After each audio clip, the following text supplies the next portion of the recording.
చదువు అనేది ప్రధానం అని చెప్తున్నటువంటి ఇక్కడ ఉన్నటువంటి మేధావులు, ప్రజా సంఘాలు, అనేక సంఘాలన్నీ కూడా మాట్లాడుతున్నటువంటి విధానం అది కరెక్టే, కాదంటలేము. ఇవాళ ఈనాడు ఉన్నటువంటి ప్రభుత్వాలు విద్యను దళారీ వ్యాపారం, అంగట్లో వ్యాపారం లెక్క వాడుకుంటున్నటువంటి పరిస్థితి ఏందో మనందరి కళ్ళ కట్టేట్టు అవపడుతున్నటువంటి సందర్భం. ఇవాళ ఒక సూర్యాపేట పట్టణమే కాదు, ఇలా ప్రతి ఒక్క పల్లెటూరు నుంచి కూడా ఉస్మానియా యూనివర్సిటీ వరకు ఇలా ప్రైవేట్ పరం చేసి ప్రభుత్వాలు అధికారంలోకి వచ్చినప్పుడు రకరకాల మాటలు చెప్తున్నటువంటి సందర్భం. మేము ఇది చేస్తాం, అది చేస్తాం, మేము చదువులో గొప్పలను చేస్తామని చెప్తున్నారు. కానీ ఇక్కడ కుట్ర ఎక్కడున్నది అనేది కూడా గమనించాలి. మీరందరూ కూడా మేధావులారా, ఇక్కడున్నది కుట్ర కాళ్ళ కింద తొక్కి పడుతున్నటువంటి సందర్భం తప్ప ఇంకోటి లేదని కూడా మీ సందర్భంగా గుర్తు చేస్తున్న కామ్రేడ్. ఎందుకంటే విద్య చదువుకున్నా అంటే నిలదీసి అడుగుతాడనేది ఒక భయంతో ఉన్నది ఈ రాజ్యం అని కూడా ఈ సందర్భంగా గుర్తు చేస్తున్నా. దేశంలో మోడీ, రాష్ట్రంలో రేవంత్ రెడ్డి అనేక వాగ్దానాలు చేసిండు. ఎన్నికల ముందు 420 హామీలు చేసిండు. కనీసం ఒక్క హామీ కూడా ఇవాళ అమలు చేయనటువంటి పరిస్థితి మనందరికీ అవపడుతున్నటువంటి పరిస్థితి. ఎందుకంటే చదువుకుంటే రోడ్లు ఎక్కుతారు, చదువుకుంటే సమాజం గురించి అడుగుతారు, సమాజం గురించి నిలదీసి అడుగుతారు. కాబట్టి ఇవాళ ప్రైవేట్ పరం విద్యను చేసి ఇవాళ అనేక ఫీజుల వల్ల ఇవాళ మోసపోతున్నటువంటి పరిస్థితి. కనీసం 500 రూపాయలు కూలి చేసుకున్నటువంటి వాళ్ళు ఇవాళ ఫీజు కట్టలేని పరిస్థితి. ఇవాళ వాళ్ళు ఎక్కడ ఉండాలి, ఏం చేయాలి, వాళ్ళ పిల్లలు ఏం చదవాలి? ఈ దేశంలో రాజ్యాంగంలో ఉన్నటువంటి రాజ్యాంగాన్ని అమలు చేయమని చెప్తున్నారు. అది రాజ్యాంగాన్ని అమలు చేసేవాళ్ళు కాదు వీళ్ళు, రాజ్యాంగాన్ని మోసగించి ఇవాళ గడ్డకెక్కినటువంటి వాళ్ళు.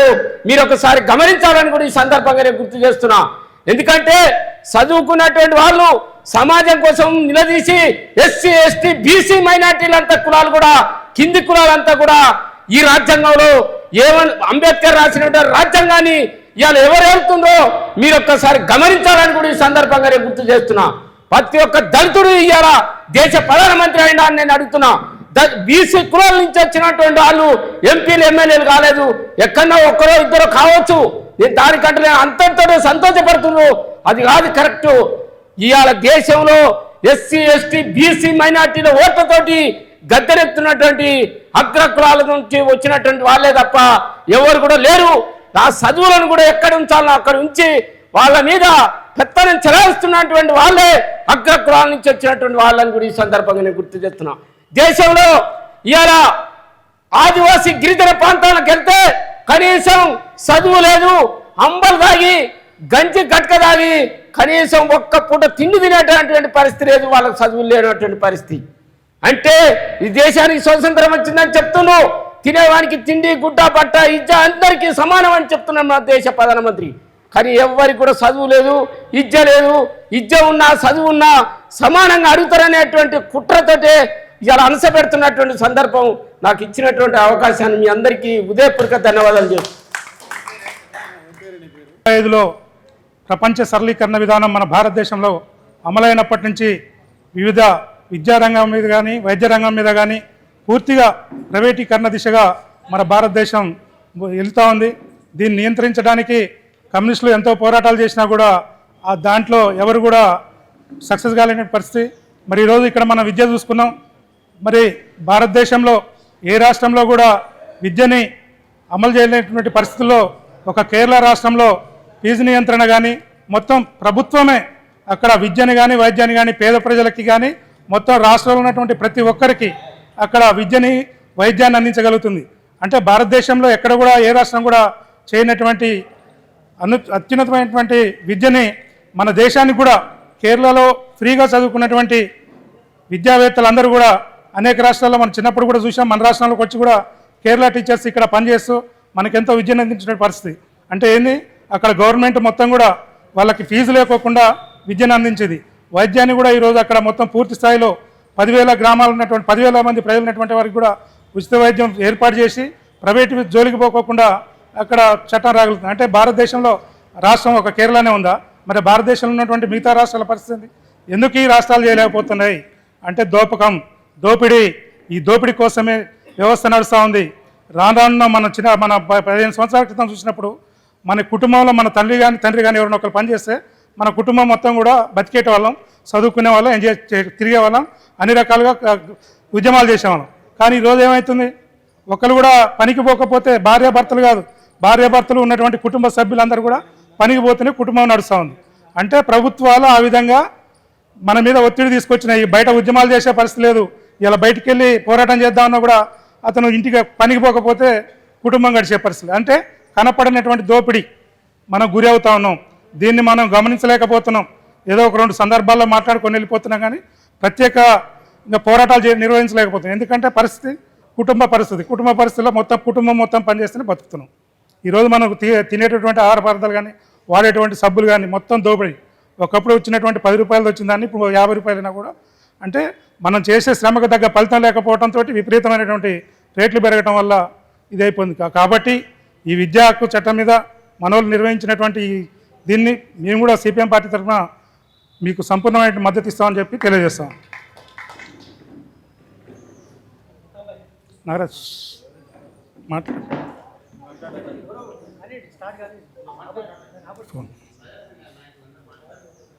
ఇక్కడికి వచ్చేసినటువంటి ఉద్యోగ వ్యక్తులకు లక్ష్మణ్ సార్, ప్రొఫెసర్ గారికి, మరి యాదగిరి గారికి, భద్రయ్య సార్ గారికి. అబ్దుల్ కలాం ఆజాద్ తన కొడుకుని పాఠశాలలో చేర్పిస్తానికి పోతాడు. పోయినప్పుడు ఆ హెడ్ మాస్టర్తోని అడ్మిషన్ తీసుకుంటున్నప్పుడు అంటాడు,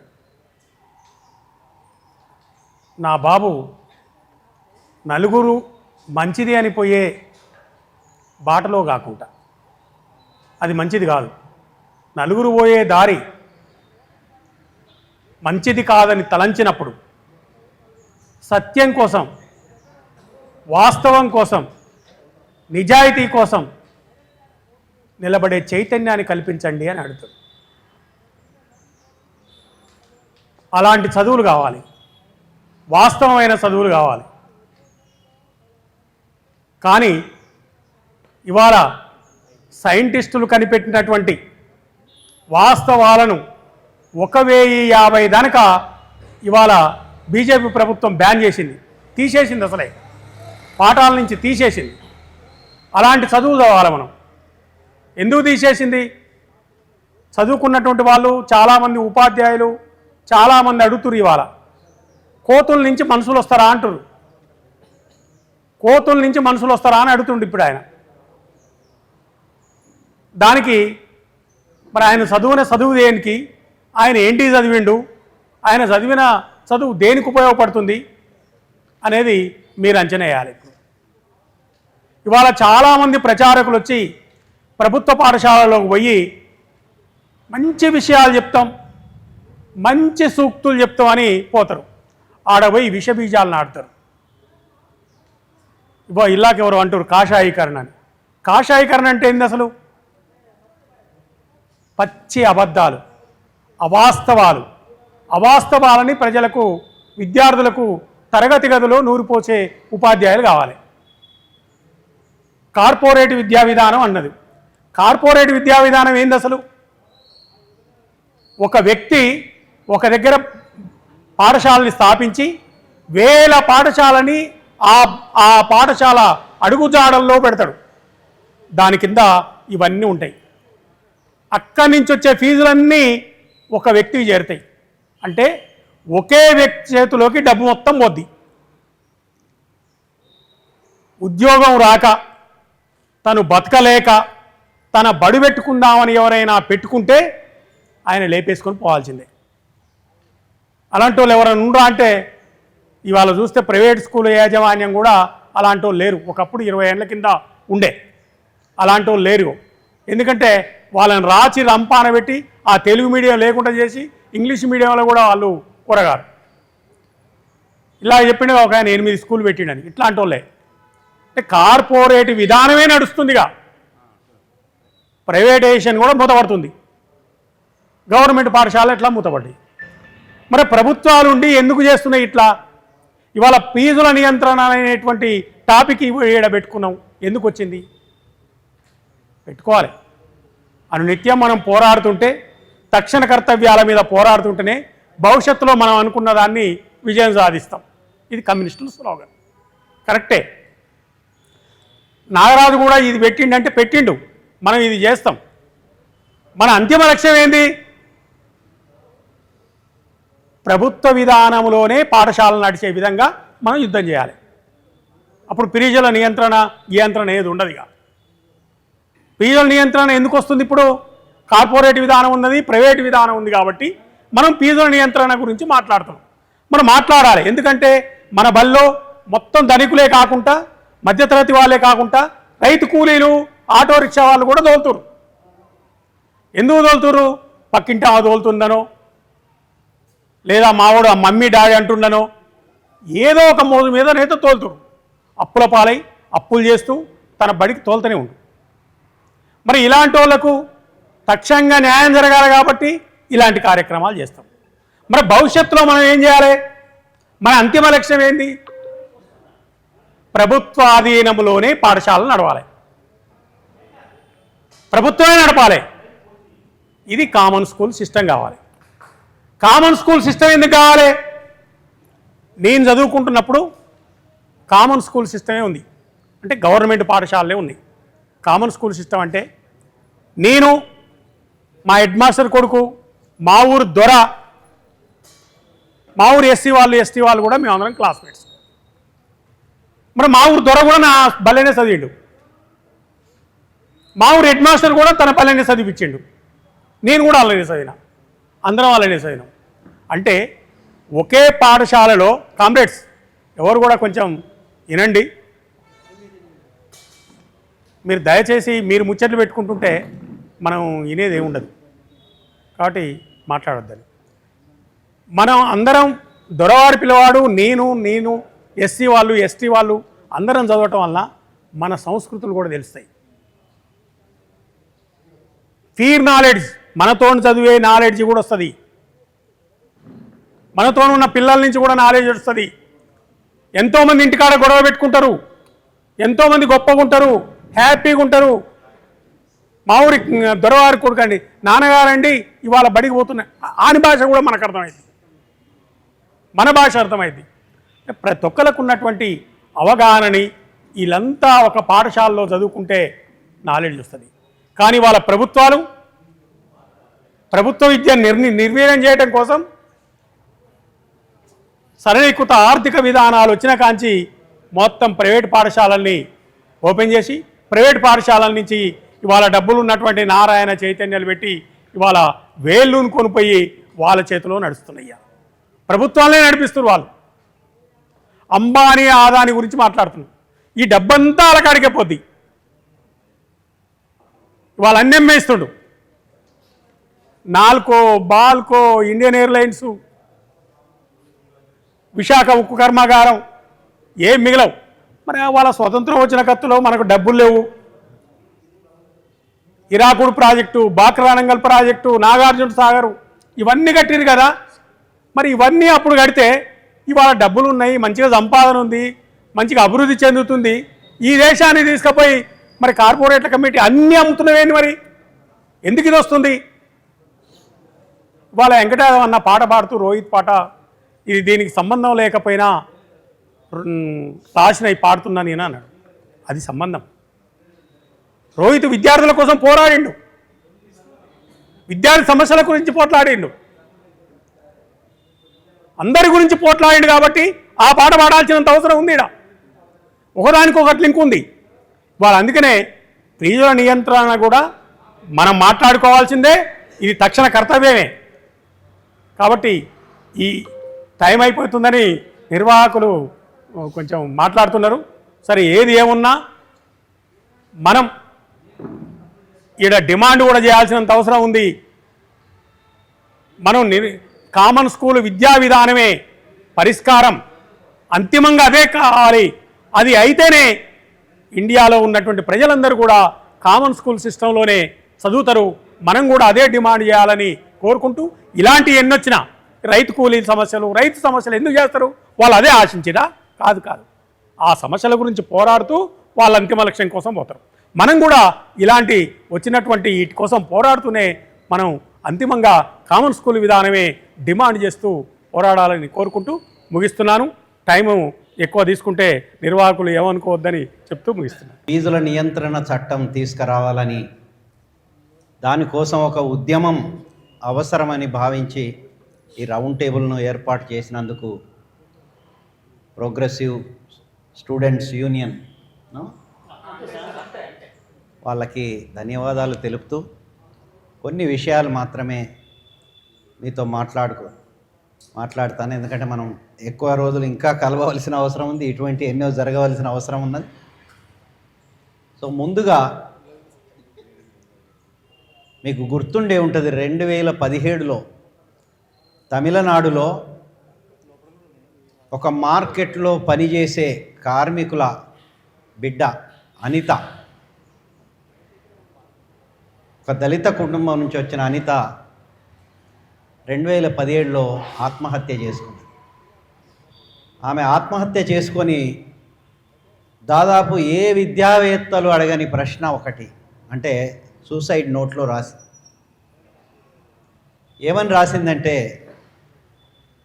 ఆమె ఇంటర్మీడియట్లో 90% కన్నా ఎక్కువ మార్కులు వచ్చినాయి స్టేట్ ఎగ్జామ్లో. కానీ అదే ఈ జేఈ రాస్తే ఒక 2% సీటు రాలేదు. ఆమె డాక్టర్ అవుతామనుకుంది, ఆ ఊళ్ళో పేదలకు సేవ చేయాలని అనుకున్నది. కానీ అది ఆ కళ నెరవేరలేదు నాకని ఆత్మహత్య చేసుకొని, ఆమె వేసిన ప్రశ్న ఏంటంటే, కామన్ స్కూల్ విద్యా విధానం లేకుండా కామన్ ఎంట్రన్స్ టెస్ట్ ఎలా పెడతారు అని పాలకులను ప్రశ్నించి. అంటే మీకు కింద రకరకాల schools, government school, municipal school, private school, corporate school, international school, national స్కూళ్ళు ఇవన్నీ పెట్టుకొని కింద మేము కామన్ ఎంట్రన్స్ టెస్ట్ పెట్టడం అనేది ఇది ఎంతవరకు సమంజసమని వేసిన ప్రశ్న ఇప్పటికీ దానికి జవాబు లేదు. కాబట్టి మిత్రులారా, ఆ వైపున మనం పోవటానికి ప్రైవేటైజేషన్ అడ్డొస్తుంది, ప్రైవేటీకరణ అడ్డొస్తుంది. ప్రైవేటీకరణ ఇంతకుముందు మిత్రులు చెప్పినట్టు ఈ రాష్ట్రంలో ఒకటి గుర్తుపెట్టుకోవాలి, తెలంగాణ యొక్క పాలకవర్గం చాలా తెలివైన పాలకవర్గం. మీరు అనుకోవచ్చా కోస్తాంధ్ర వాళ్ళకన్నా తెలివైనదంటే, కోస్తాంధ్ర వాళ్ళకన్నా తెలివైనదే. ఎందుకు తెలివైనదంటే, దీనికి ఉద్యమాలను ఎలా అనసాలి, ఒక ప్రజా పోరాటాన్ని ఎలా తిప్పి తమకు ఉపయోగించుకోవాలనే తెలివి దీనికి బాగా ఎక్కువ ఉంది. అందుకు తెలంగాణ ఉద్యమం ఇంతకుముందు అన్నట్టు ఒక ఉదాహరణ, పాలకులు ఎట్లా చేస్తారని అంటే. కాబట్టి ఇటువంటి పరిస్థితులలో మన దగ్గర ఒక ఉద్యమం వచ్చింది. ఇంతకుముందు అన్నట్టు 1992లో అనుకుంటా జనార్దన్ రెడ్డి ఉన్నప్పుడు, అప్పుడు మొత్తం యువజన సంఘాలు, విద్యార్థి సంఘాలు, పార్టీలు కూడా దిగి పోరాటం చేయడం వల్ల ప్రభుత్వమే పడిపోయింది. కానీ ఆ తర్వాత విద్యా ఉద్యమం బలంగా లేకపోవడం వలన అసలు ప్రైవేటీకరణ అనేది ఆ తర్వాత చాలా పెద్ద ఎత్తున జరిగిపోయింది. అది ఎంత పెద్ద ఎత్తున జరిగిపోయిందంటే, ఇప్పుడు భారతదేశంలో తెలంగాణలో ఉన్నంత ప్రైవేటీకరణ ఇంకెక్కడ లేదు. ఇది ఒక ఛాలెంజ్ ప్రజా సంఘాలకు, విద్యార్థి సంఘాలకు, యువజన సంఘాలకు, విద్యార్థులకు, విద్యావేత్తలకు, టీచర్లకు. 66% ఇప్పుడు ప్రైవేట్ రంగంలో విద్యార్థులు పోతున్నారు, ఓన్లీ 34% మిగిలారు. పోయిన ఒక్క సంవత్సరంలోనే 6% మంది ప్రభుత్వ పాఠశాలల్లో తగ్గిపోయారు, ఒకటే సంవత్సరం. అంటే ఈ 34% తగ్గటానికి 5 సంవత్సరాలు కూడా పట్టదు. 4,000 స్కూళ్ళు చాలు ఇక్కడ. అంటే 23,000 స్కూళ్ళను నేను మూసివేస్తాను అని ఆయన ఓపెన్గానే ప్రకటించాడు. రావాల్సినంత స్పందన రాలేదు, పార్టీలు స్పందించలేదు. అసలు విద్యార్థి సంఘాలు, యువజన సంఘాలు, ప్రత్యేకంగా వామపక్ష పార్టీలు, దళిత సంఘాలు బజార్లకు రావాల్సిన అవసరం ఉండే, రాలేకపోతుంది. ఎక్కడో ఒక దగ్గర ఒక నిర్లిప్తత ఏమవుతుంది మనం చేస్తే, ఏం కాదు. ఈ నిర్లిప్తతను బద్దలు కొట్టాలి. తెలంగాణ సమాజానికి చెప్పవలసిన అవసరం లేదు, వాళ్ళకి అనుభవం ఉంది. కానీ ఎక్కడో ఒక దగ్గర ఎందుకులే అందులో విద్య అంటే ఏముందిలే, వేరే పోరాటాలని. ఇవాళ నేను అనేది ఏంటంటే, ఇవాళ మీరు విద్య కోసం పోరాటం లేకపోతే ఎట్లా అయిపోయిందంటే, ఒకప్పుడు భూమి సమస్య ఉండేది. ఇవాళ గ్రామాలకు వెళ్ళి మనం అడిగితే భూములు కాదు, అసలు మామూలు ఆటో వాళ్ళని అడిగితే, సార్ నా లెక్క కష్టపడొద్దేమని, నా పిల్లలు కష్టపడద్దు. మరి ఎక్కడ చదివిస్తున్నాయంటే ప్రైవేట్లు. మరి ప్రైవేట్ ఎందుకే, గవర్నమెంట్ పోవచ్చు కదా అంటే, ఆడ చదువు లేదట సార్, అక్కడ టీచర్లు పనిచేయరట సార్. అంటే మామూలు అత్యంత పేదలకు కూడా ఇవాళ ఏంటంటే గవర్నమెంట్ స్కూళ్ళు వేస్ట్ అనే ఒక అభిప్రాయాన్ని పాలక వర్గాలు కల్పించాయి. ఒక వాదన వస్తుంది, టీచర్లు పని చేస్తున్నారు. టీచర్లు పని చేయకపోతే నువ్వేం చేస్తున్నావా ప్రభుత్వం? ముఖ్యమంత్రి గడ్డి బీకుతాండా, డిఈఓలు గడ్డి బీకుతాన్లా, ఎంఈఓలు గడ్డి బీకుతాన్లా? నీ డ్యూటీ కాదా పోయి స్కూళ్ళను పరిశీలించడం? నీ ఎంప్లాయీసే కదా, నీ ఎంప్లాయీస్ నువ్వు పని చేయించకపోతే నీ చేతగానితనం, టీచర్ల చేతగానితనం కాదు, టీచర్లు అని కాదు, నువ్వు ఎందుకు చేయించుకోలేకపోతున్నావు అంటే వాళ్ళు పని చేయొద్దనే. అంటే అందరూ పని చేయకుండా లేదు, అసలు అందరూ పని చేయకపోతే ఈ స్కూల్ ఎందుకు ఉండేది? కానీ ఒక 20% 30% ఉన్నారు, వాళ్ళు ఎవరు? నీ ఎంబడి తిరిగేటోళ్ళే, రాజకీయ నాయకుల ఎంబడి తిరిగేటోళ్ళు. డిఓ ఆఫీసులు, ఎంఈఓ ఆఫీసులు, ఎస్సీఆర్టీ ఆఫీసులు తిరిగి డిప్యూటేషన్లు వేసుకొని రాజకీయ నాయకులకు అడుగులకు మడుగులు వస్తే టీచర్లు కొంతమంది ఉన్నారు. అందుకోసం మేము ఒకసారి కడియం శ్రీహరి దగ్గరికి పోతే ఇదే మాట అంటే, 100 మంది పేర్లు ఇస్తాం, తీసేసే దమ్ముందా చెప్పండి మీకు? 100 మంది ఇప్పుడు స్కూల్లో ఉండరు, వాళ్ళు టీచర్లు లేదు, దమ్ము లేదు. ఎందుకు లేదు అంటే, నీకే లేదా ప్రభుత్వ పాఠశాలలో ఉండాలని. కాబట్టి ప్రభుత్వ పాఠశాలను ధ్వంసం చేయడం, ఈ ధ్వంసం చేయడం అంటే ఏంటంటే ప్రైవేటు పాఠశాలలుగా మీరు ఇష్టం ఉన్నట్టు దోపిడీ చేసుకోండి అనడమే. ఈ రెండింటికి సంబంధం ఉన్నది. ప్రభుత్వ పాఠశాలలు బాగుపడితే ప్రైవేటు పాఠశాలలో దోపిడీ తగ్గిపోతుంది. ప్రభుత్వ పాఠశాలలు ధ్వంసం అయితే ఇక వాళ్ళదే రాజ్యం, ఎంతైనా చేస్తాం మేము, ఎన్ని వేలైనా ఎన్ని లక్షలైనా వసూలు చేస్తాం అని ఇవాళ 36% 34% ఉన్నదంటే, ఇక 66% ఉన్నదంటే ఇక వాళ్ళదే ఇష్టారాజ్యం. కాబట్టి ఈ ఇష్టారాజ్యాన్ని, ప్రైవేట్ ఏదో మనకు వ్యక్తిగతమైన ద్వేషం ఎవరిమైనా లేదు. ఇంతకుముందు అన్నట్టు తెలంగాణ ఉద్యమంలో చైతన్య నారాయణను మేము మూసేస్తాం, అసలు ఉండనే ఉండొద్దన్నాం. కానీ అప్పటి నాయకులు ఇంతకుముందు చెప్పినట్టు ఆ నాయకులు ఏమనుకున్నారంటే, తెలంగాణ పాలక వర్గం యొక్క దాని యొక్క స్వభావాన్ని అర్థం చేసుకోకుండా వాళ్ళు ఏమన్నారంటే, రాని తెలంగాణ ఫస్ట్, తర్వాత చూసుకుందాం. ఏం చూసుకుంటావు తర్వాత? వచ్చేటోళ్ళందరూ దోపిడి దొంగలే కదా. కాబట్టి మిత్రులారా, ప్రైవేటు వ్యతిరేకం అంటే ఏదో వ్యక్తులకు వ్యతిరేకం కాదు. అఫ్కోర్స్ వ్యక్తులకు కూడా వ్యతిరేకమే. నీకు బిజినెస్ వేరే దగ్గర వెతుకోవా, విద్య ఒక్కటే దొరికిందా? ఇంతకుముందు అన్నట్టు అక్కడికి పోతే మల్లారెడ్డి ఆయన ఒక పెద్ద విద్యావేత్త, ఏమన్నంటే నేను కూరగాయలు అమ్మినంటాడు, పాలు అమ్మినంటాడు. కూరగాయలు అమ్మినోనికి గంత సంపాదన ఉంటుందండి ఇక్కడ? అక్కడికి పోయి భూములు దందాలు చేసుకొని, భూములు ఆక్రమించుకొని ఆ ఏరియాలో, ఇక మిగతా వాళ్ళు ఎంత పవర్ఫుల్ అయిపోయినట్టు ఇప్పుడు ప్రభుత్వాలను శాసిస్తున్నారు. ఇక్కడ నుంచి కూడా ఉన్నాడు ఒక ఆయన, రాజేశ్వరరావు, రామేశ్వరరావు, మల్లారెడ్డి, పుల్లారెడ్డి, ఎల్లారెడ్డి. ఈ సంస్థలు ఎక్కడి నుంచి? ఎందుకు మీకు ఇది? ఎందుకు దోపిడీ చేస్తున్నారు? కాబట్టి నేననేది ఏంటంటే, వ్యక్తిగతంగా మనకేం కోపాలు లేవు వాళ్ళ మీద. కానీ పాయింట్ ఏంటంటే, విద్య అనేది, విద్య అంటేనే ప్రభుత్వ విద్య. విద్య అంటే ప్రైవేటు విద్య కాదు. విద్య అంటేనే నాణ్యమైన విద్య. ఇవాళ ఏమనవలసి వచ్చిందంటే, విద్య అంటే ప్రభుత్వ విద్య అని అనాలే, అది నాణ్యమైన విద్య ఉండాలని అనాలే. Education is equaliser. విద్యా లక్ష్యాలు ఏవైతే ఉన్నాయో ఆ విద్యా లక్ష్యాలు అంటే నిజమైన విద్య ఇస్తే, నిజమైన విద్య ప్రభుత్వ విద్య. ఈ ప్రైవేటు విద్య నిజమైన విద్య కాదు. మనం ఎంత కొంత ప్రైవేటుకి అలవాటు పడ్డా ప్రభుత్వ విద్య అయినప్పుడు ఏంటంటే, అందులో ఇంతకుముందు మనం అనుకున్నట్టు ఒక ప్రజాస్వామిక విద్య, ఒక శాస్త్రీయ విద్య, ఒక కుల నిర్మూలన దృక్పథం కలిగిన విద్య ఇచ్చినప్పుడు అన్ని రకాల అసమానతలకు వ్యతిరేకంగా భావజాలం డెవలప్ అవుతుంది. ఇవాళ విప్లవాలు ఎట్లా వస్తాయి? ఉత్తగొస్తాయా? ఇవాళ ఆర్ఎస్ఎస్ భావజాలం అందరినీ పాకిపోయింది. మనం ఏం చేసినాము? విద్య ఉందిలే, విద్యది ఎందుకు పట్టించుకోవాలనుకున్నాం. కానీ విద్య ద్వారా ఆర్ఎస్ఎస్ ఇప్పుడు 50 ఏళ్ళ నుంచి పనిచేస్తున్నాడు ఆర్ఎస్ఎస్ వాళ్ళు. విద్య ద్వారా భావజాలం మొత్తం మార్చేసి. కాబట్టి అన్ని రకాల అసమానతలు, అన్ని రకాల ఆధిపత్యాలు, అన్ని రకాల ఉన్మాదాలు, అది కుల ఉన్మాదం కావచ్చు, ప్రాంతీయ ఉన్మాదం కావచ్చు, భాష ఉన్మాదం కావచ్చు, అన్ని రకాల ఉన్మాదాలను తొలగించే చైతన్యాన్ని కల్పిస్తుంది. అది ప్రభుత్వ పాఠశాలలోనే జరుగుతుంది. ప్రైవేట్ పాఠశాలలో జరుగుతుంది. కార్పొరేట్ కళాశాలలో పోయి మనం ఇట్లా మాట్లాడినాం అనుకో, వెళ్ళిపోయా దీన్ని ఆడ సంఘాలనే రానియాడు లోపలికి. కాబట్టి ఈ ప్రభుత్వ విద్యా లక్ష్యాలనేటి ప్రభుత్వ విద్య ద్వారానే.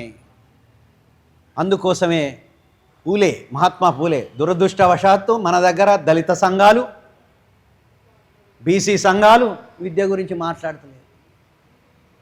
విద్య వాళ్ళకు ఒక అంశం కాలేదు. నేను చెప్తున్నా, వాళ్ళ దగ్గరికి పోయి ఆలోచించండి. పూలే జీవితాన్ని త్యాగం చేశారు, సావిత్రిబాయి పూలే జీవితాన్ని త్యాగం చేసి ఈ దేశంలో పీడిత కులాలకు, పీడిత ప్రజలకు విముక్తి విద్య, దానికోసం మేము ఏమైనా చేస్తామని వాళ్ళు సర్వస్వం త్యాగం చేశారు. అప్పుడు మన లెక్క ఇట్లా స్కూళ్ళు ఏమి లేవు. వేరే దగ్గరికి పోయి ఫండ్స్ వసూలు చేసుకొని స్కూళ్ళు కట్టి 1846లో పాఠశాల ఎవరికైతే విద్య నిరాకరించబడ్డదో ఈ దేశంలో వాళ్ళకే మేము విద్య ఇస్తాం. First girls high school in the entire history of India. Mahatma Phule, Jyotirao Phule. బాలికల పాఠశాల. ఈరోజు ఈ దేశంలో బాలికలను చదువుకోనియలేదు ఈ దేశం. అలాగే దళితుల కోసం స్కూల్, అలాగే కార్మికుల కోసం స్కూలు. ఇట్లా వాళ్ళు పెట్టి చేస్తే విమర్శ అని కాదు ఇది. కానీ ఏంటంటే దళిత సంఘాలు 3 ఉంటారు, రాజ్యాధికారం. ఏం రాజ్యాధికారం? 3 ఉంటారు. లేదు, అంబేద్కర్ చెప్పాడు. ఏం చెప్పాడు?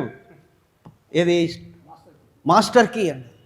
నేను చెప్పిన ఒక దగ్గర మాస్టర్ కీ కరెక్టేనాయా, కానీ మీ దగ్గర తాళం లేదు, కీ పట్టుకొని వెళ్తున్నారు, మీరు ఏం చేయలేరు. ఆ తాళం అనేది విద్య. అందుకోసం ఎందుకు అంబేద్కర్కి ఎందుకు అంత తిప్పల? మొత్తం జీవితం అంతా ఏమని చెప్పాడు? మీరు మెటీరియల్ వెల్త్నైనా, నాగరికత సృష్టించిన మెటీరియల్ వెల్త్నైనా వదులుకోండి, కానీ విద్యను వదులుకోకండి. అందులో ఉన్నత విద్యను వదులుకోకండి. దాని ద్వారానే మీకు సామాజిక గౌరవం వస్తుంది, సామాజిక మార్పు జరుగుతుంది, సమాజంలో సమాజం కోసం కావలసిన పునాది ఏర్పడుతుందని ఆయన చెప్తే, ఇప్పటికైనా కూడా నేను చాలా దగ్గర పోయి రిక్వెస్ట్ చేస్తున్నాను, బీసీ సంఘాలను, ఎస్సీ సంఘాలను, ఎస్టీ సంఘాలను విద్య గురించి పట్టించుకోండి, విద్య గురించి చేయండి.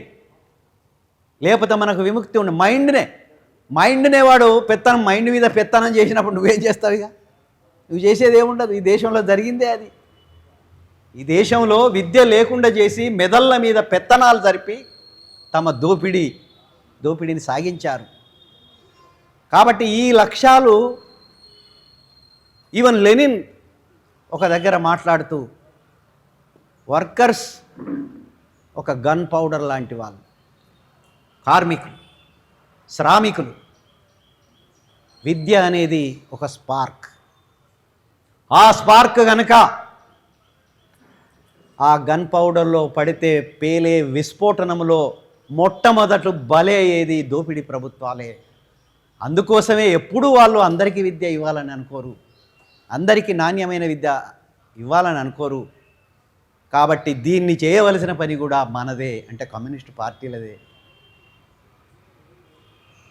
అంటే ఇంత ప్రాధాన్యత ఉన్న విద్యా లక్ష్యాలు ఇవాళ ప్రభుత్వ విద్యలో మాత్రమే ఇవి సాధ్యమవుతాయి. కాబట్టి అందుకోసమే ప్రైవేట్ విద్య వద్దంటున్నాం మనం. ప్రైవేట్ విద్య ఏదో వాళ్ళు లాభాలు చేసుకుంటున్నారు, ఏదని లాభాలు వేరే చేసుకోవాలి. ఎలాగ భూదందాలు చేస్తున్నారు, రియల్ ఎస్టేట్ చేస్తారు, చేసుకోండి, విద్యలోకి రాకండి. 66% తెలంగాణలో ఎంత అదంటే, నీకు ఇంటర్మీడియట్లో 66% ప్రైవేటైజేషన్, స్కూల్ విద్యలో 66%, డిగ్రీ విద్యలో 71% ప్రైవేటైజేషన్. ఇక మెడికల్ కాలేజు ఇంజనీరింగ్ కాలేజ్ అయితే 95%. యూనివర్సిటీలలో కూడా ఇప్పుడు 45% ప్రైవేటైజేషన్ ఉంది. కాబట్టి ఈ ప్రైవేటు కోర్స్ ఫీజుల నియంత్రణ కావాలి, మనం అంటున్నాం ఫీజుల నియంత్రణ. కానీ ఈ ఫీజుల నియంత్రణ అనే దానికి ఇంతకుముందు అన్నట్టు మనకు కొన్ని దీర్ఘకాలిక లక్ష్యాలు ఉంటాయి, ఇమీడియట్ కర్తవ్యాలు కొన్ని ఉంటాయి.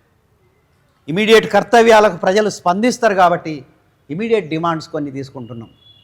అందుకోసమే ఈ ఫీజుల నియంత్రణే కాదు, మనం ఏమనాలంటే మొత్తం ప్రైవేటు విద్య నియంత్రించండి అట్లీస్ట్. ఎందుకంటే అక్కడ ఏం జరుగుతుందో తెలుస్తలేదు. కార్పొరేట్ కళాశాలల్లో ఆత్మహత్యలు జరుగుతాయి. ఎందుకు జరుగుతున్నాయి? అక్కడికి లక్షల ఫీజులు తీసుకొని 16 లక్షలు, ఊహించగలరా? 16 లక్షలు ఒక్క విద్యార్థికి ఒక్క సంవత్సరానికి 16 లక్షల రూపాయలు తీసుకునే సంస్థలు ఉన్నాయి, ప్రైవేటు విద్యా సంస్థలు. ఇక మీరు మా దగ్గర ఆక్రిడ్జ్ అని ఒకటి ఉంది, శాంక్ట్ మేరియా అని ఒకటి ఉంది, చిరాక్ అని ఒకటి ఉంది. లక్షల రూపాయలు ఎల్కేజీకి యూకేజీకి ఇంత ఫీజులు వసూలు చేసి ఏం చేస్తున్నారు వాళ్ళు? కార్పొరేట్ కళాశాలల్లో అక్కడ హాస్టళ్ళని పెడుతున్నారు. ఆ లోపల ఆత్మహత్యలు జరిగినప్పుడు వాళ్ళ ఫ్రెండ్స్ వచ్చి అప్పుడప్పుడు మీడియాకి చెప్తున్నారు, సార్ మాకు సరిగా తిండి పెడతలేరు, కొడతాను మమ్మల్ని, ఇన్సల్ట్ చేస్తున్నారు. ఆ ఇన్సల్ట్కు భరించలేక ఆత్మహత్య చేసుకుంటున్నామని చెప్తున్నారు. అంటే ఇంత హింస అక్కడ జరుగుతుంది. కాబట్టి వాటికి వ్యతిరేకంగా చట్టాలు, ఇప్పటి చట్టాలు కాకపోతే కొన్ని జీవోలైనా ఉన్నాయి. ఫర్ ఎగ్జాంపుల్ మీరు కూడా మెన్షన్ చేశారు 2016లో ఏదో ఆర్డర్స్ ఇచ్చారని. అంతకుముందు కూడా మనకు ఈ జియో నంబర్ 1 మనకందరికీ తెలుసు. ఎందుకు అమలు చేయట్లేదు? జియో నంబర్ ప్రకారం అది ప్రైవేటు పాఠశాలల్లో నియంత్రించడమే. ఫీజులు ఎంత ఉండాలి, టీచర్లకు క్వాలిఫికేషన్స్ ఎంత ఉండాలి, టీచర్లకు శాలరీ ఎంత ఉండాలి, ఇవన్నీ ఎక్కడ అమలు చేయట్లేదు. ఈవెన్ విద్యా హక్కు చట్టంలో మీరు చివరి పేజ్ చూసేస్తే అన్నీ షెడ్యూల్ అని ఉంటుంది. ఆ షెడ్యూల్లో రాశారు, ఇగో స్పోర్ట్స్ ఉండాలి, గ్రౌండ్ ఉండాలి, ప్లే గ్రౌండ్ ఉండాలి, బిల్డింగు ఆల్ వెదర్ బిల్డింగ్, అన్ని కాలాలకు ఏం కాకుండా ఉండే ఒక మంచి బిల్డింగ్ కావాలని రాసింది.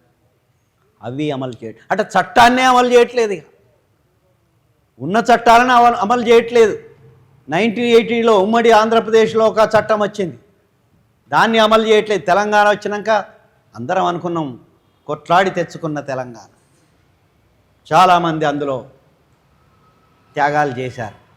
వచ్చినాక జరిగింది ఏంటంటే కనీసం వాళ్ళకు ఏమాత్రం స్పృహ ఉన్నా, అరే మనం ఇంత కొట్లాడి తెచ్చుకున్నాం కదా, ఇంతమంది త్యాగాలు చేశారు కదా, కనీసం వైద్యమో ఫ్రీగా ఇద్దాం. ఎందుకుంటుంది? తెలంగాణ పాలకవర్గం అది.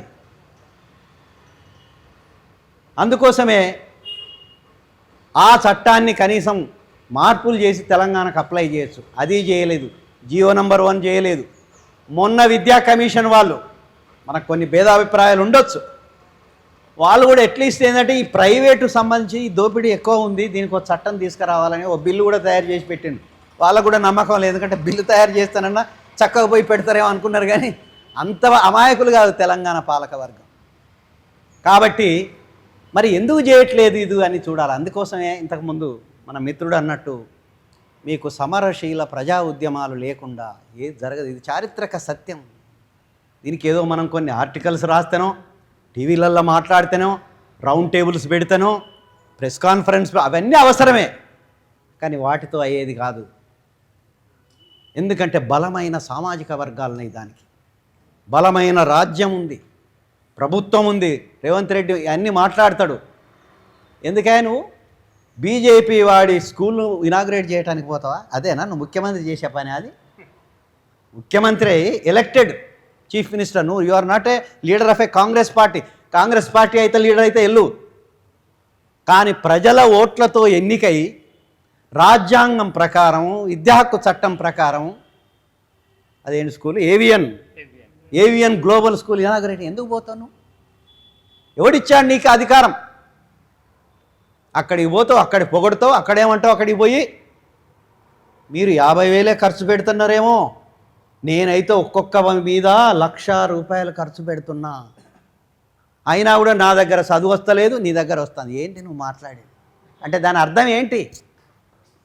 దాని అర్థం ఏంటంటే నిగూఢంగా ఇవాళ ఎన్జిఓలు చాలా కేర్ఫుల్గా ప్రయత్నం చేస్తున్నాయి. ఇంటర్నేషనల్ ఎన్జిఓస్ మీకు ఇక్కడ చెప్పాలి, ఎందుకంటే మీరు బయట చెప్పాలి. కార్తీక్ మురళీధరన్ అనేవాడు ఒకడు ఉన్నాడు, కొలంబియా ప్రొఫెసర్. వాడు ఒక ఎన్జిఓ పెట్టుకొని సెంటర్ స్క్వేర్ ఫౌండేషన్ అనేది పెట్టుకొని ప్రచారం చేసేది ఏంటంటే, ఒక దగ్గర రాస్తాడు, ఎక్కువ మాట్లాడండి ఎందుకంటే మిగతా వాళ్ళు మా టాయిలెట్స్ కడుతున్నారు కానీ నీళ్ళు ఉండట్లేదు, కాబట్టి దానివల్ల ఏం ప్రయోజనం అంటాడు. అంటే టాయిలెట్ కట్టినప్పుడు నీళ్లు ఉండాలి, దాన్ని ఉపయోగించుకోవాలని అంటలేడు. ఏమంటున్నాడంటే అక్కడ నీళ్లు లేవు, ఉపయోగించలేదు, దానివలన ఏమి మనకు విద్యా ప్రమాణాలు పెరగవన్నారు. అంటే ఇంత దుర్మార్గపు ఆలోచన మనకి మనం అంటాం చూడు చిన్న తెలంగాణ, చెయ్యట్లొచ్చింది నీకని. నువ్వు ప్రొఫెసర్ కావచ్చు కానీ you are a hired intellectual. ఒక కిరాయి మేధావులు, కిరాయి ఎన్జిఓలు ఇట్లా చెప్పే వాళ్ళందరూ వాళ్ళని ఎదుర్కోక తప్పదు. ఇప్పుడు వాళ్ళు సజెషన్స్ ఇస్తే వాళ్ళ సజెషన్ ఏంది, ఇదంతా ఖర్చు ఎందుకయ్యా, నీకు ₹1,00,000 పెడుతున్నావు, ఆ 1,00,000లో 50,000 ఏవిఎన్ రెడ్డికి ఇస్తే ఆయనే ఇస్తాడు కదా, ఎందుకు నీ గొడవ అంతా అన్నీ మూసేయి. అక్కడి నుంచి వచ్చింది ఆలోచన. అందుకే ఇమీడియట్గానే 4,000 కావాలని ఎందుకంటావు అంటే, ఇక మీరు ఏమంటారు వాటిని ఓచర్ సిస్టమ్ తీసుకొస్తా, ఇండైరెక్ట్గా చెప్తున్నాడు. ఓచర్ సిస్టమ్ అయితే ఈ స్కూల్లే వద్దిగా, ఓచర్లు ఇస్తే మీ ఇష్టం ఎక్కడికైనా పోవచ్చు, చదువుకోవచ్చు. అంటే ఈ రకంగా కంప్లీట్ ప్రైవేటైజేషన్ చేయటానికి ఇవాళ రేవంత్ రెడ్డి ఎన్ని తీపి మాటలు మాట్లాడినా కూడా బడ్జెట్ గురించి మాట్లాడలేదు. ఏమన్నంటే 8% అంటే, అరే నీ మేనిఫెస్టోలో 15% పెట్టినావు, బుద్ధి లేదని. 15% మేనిఫెస్టోలు రాసినోనికి 15% కేటాయించాలని లేదు. బడ్జెట్ అది మాట్లాడు, అది మాట్లాడక పెద్ద పెద్ద స్పీచ్లు అక్కడ ఇక్కడ. మరి నువ్వు రాసుకున్న దానికి నీకే నమ్మకం లేదు, నువ్వే ఉల్లంఘిస్తున్నావు. ఒకవైపు ఇది చేస్తావు, ఇంకోవైపు పోయి వేద పాఠశాల, ఎవడు వేద పాఠశాలలు ఇనాగ్రేట్ చేయాల్సింది ముఖ్యమంత్రి, ఎందుకు చేస్తున్నావు? ఎక్కడో ఒక దగ్గర.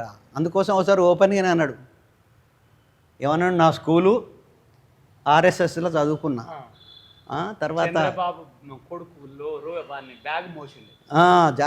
ఇక్కడ చదువుకున్నాడు, తర్వాత మన తెలుగుదేశంలో ఇంకేదో అన్నాడు, కాంగ్రెస్లో ఉద్యోగం చేస్తున్నా. అంటే ఏం పార్టీ నీది? ఇదో ప్రశ్న వస్తుంది. మొన్న ఎవరో మా ధర్నాలో అన్నారు, నీది ఏం పార్టీయా? కాంగ్రెస్ పార్టీయా, బీజేపీయా, టీడీపీయా, టీఆర్ఎస్ఆ? ఏం లేదు, రేపు ఇంకొక పదవి ఇస్తానంటే కాంగ్రెస్ విడిచిపెట్టి ఎలానైనా చేరవచ్చు.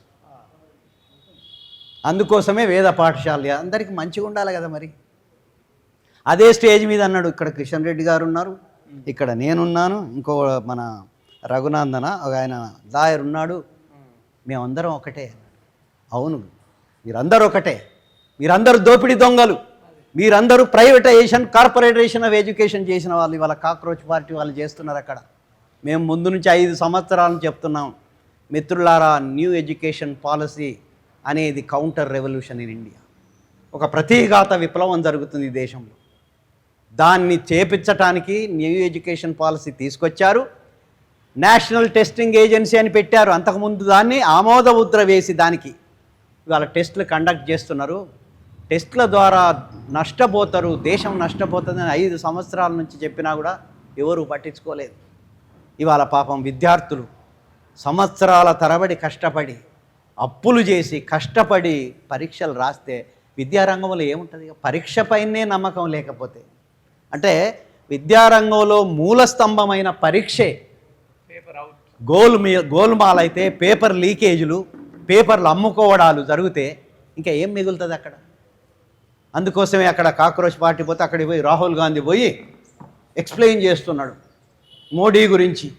ఏమి, మీ దగ్గర ఎగ్జాముల కోసం తయారు చేసి ఇచ్చిన ఫీజులు మొత్తం బడ్జెట్కు ఈక్వల్, అంటే కనీసం మీ దగ్గర పనిచేసేటి, మీ దగ్గర వసూలు చేసేటివి కూడా విద్య కోసం ఖర్చు పెడతలేడని చెప్పటానికి. మరి నీ తెలంగాణలో ఏమవుతుంది? నీకు గుర్తులేదా? రాహుల్ గాంధీ గుర్తొస్తలేదా? నువ్వు ఇక్కడ జరిపినావు కదా పాదయాత్రలు, 20% ఇస్తున్నావు, ఎందుకు ఇస్తలేవు, ఇక్కడ 8% ఎందుకు ఇస్తలేవు అని ఎందుకు అడగట్లేదు? ఇదంతా ఎన్నికల రాజకీయం. నాకు పవర్ రావాలి, వాడు దిగిపోవాలి, ఇదే సూత్రం. ఎందుకంటే కొంతమంది కన్ఫ్యూజ్ అవుతున్నారు. ప్రగతిశీలవాదులు నో కాంగ్రెస్లో ప్రోగ్రెసివ్ ఎలిమెంట్స్. ఏం ప్రోగ్రెసివ్ ఎలిమెంట్స్? చేసేదంతా దందా, చేసేదంతా విద్య నాశనం. సో కాబట్టి మిత్రులారా, నేను ఇంకెక్కువ మాట్లాడకుండా విషయం ఏంటంటే, ఈ పోరాటం అనేది చాలా బలమైన పోరాటంగా మారాలి. మేము ఆల్రెడీ ఇప్పటికే విద్యార్థి సంఘాలు, ఉపాధ్యాయ సంఘాలతో కలిసి ఒక కార్యాచరణ ఆల్రెడీ మేము డిసైడ్ చేసుకున్నాం. అదేమిటంటే, ఇవాళ ప్రైవేటు పాఠశాలల్లో తల్లిదండ్రులతో కమిటీలు వేయాలి. వాళ్ళకి ఎంతైనా అప్పుడప్పుడు ఒప్పుకోవచ్చు, వాళ్ళు ఒప్పుకొని, కానీ వాళ్ళకే తర్వాత తెలుస్తూ ఉంటుంది ఎంత వాళ్ళు దోపిడీ చేస్తున్నారో.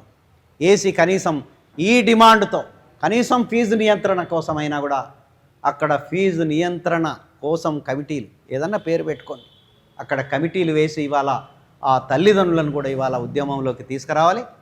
రెండో విషయం ఏంటంటే, ప్రభుత్వ పాఠశాలల్లో కూడా ఇవాళ 4,000 వస్తానన్నాడు. ప్రభుత్వ పాఠశాలల్లో గ్రామాలకు వెళ్ళి గ్రామ పాఠశాల గ్రామ సర్పంచ్లకు మేము మెమరాండంలు ఇవ్వాలని నిర్ణయించాం.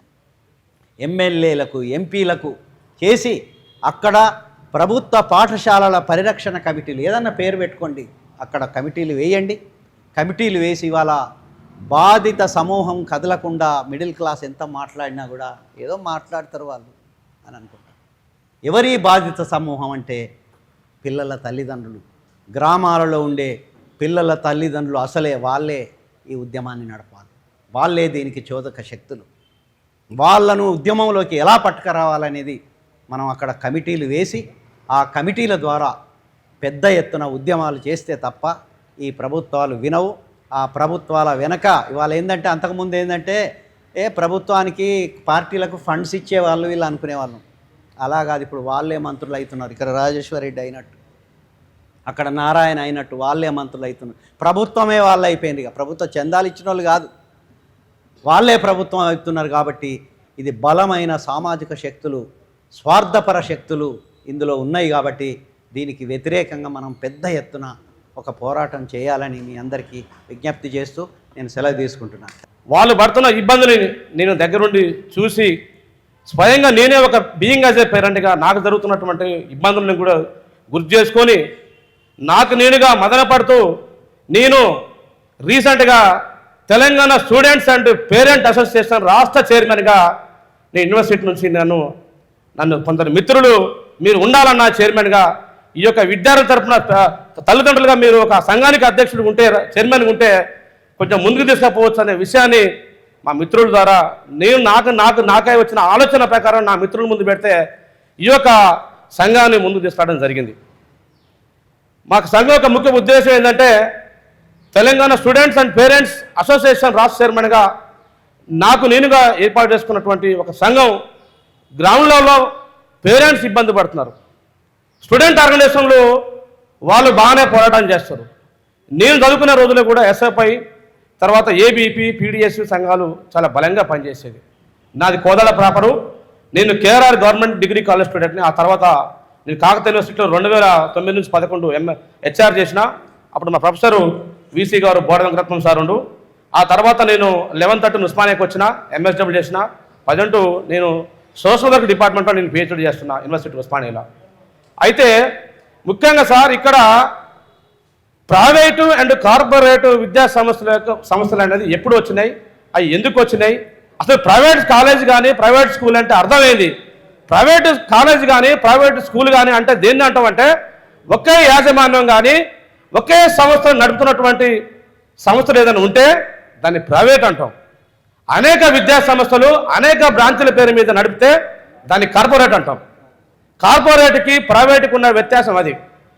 అయితే ప్రైవేట్ కాలేజీలు కానీ ప్రైవేట్ స్కూల్స్ కానీ కొంత బడ్జెట్తో ఫీజుతో వచ్చినటువంటి స్కూల్స్ కానీ కాలేజీలు అవి మినిమం ఫీజు ఉంటుంది ప్రైవేట్ స్కూళ్ళల్లో. కానీ కార్పొరేటివ్ స్కూళ్ళు కానీ కార్పొరేటివ్ కళాశాలలో మాత్రం క్యాపిటేషన్ ఫీజుకు విరుద్ధంగా అత్యధికమైనటువంటి ఫీజులు వసూలు చేస్తారు.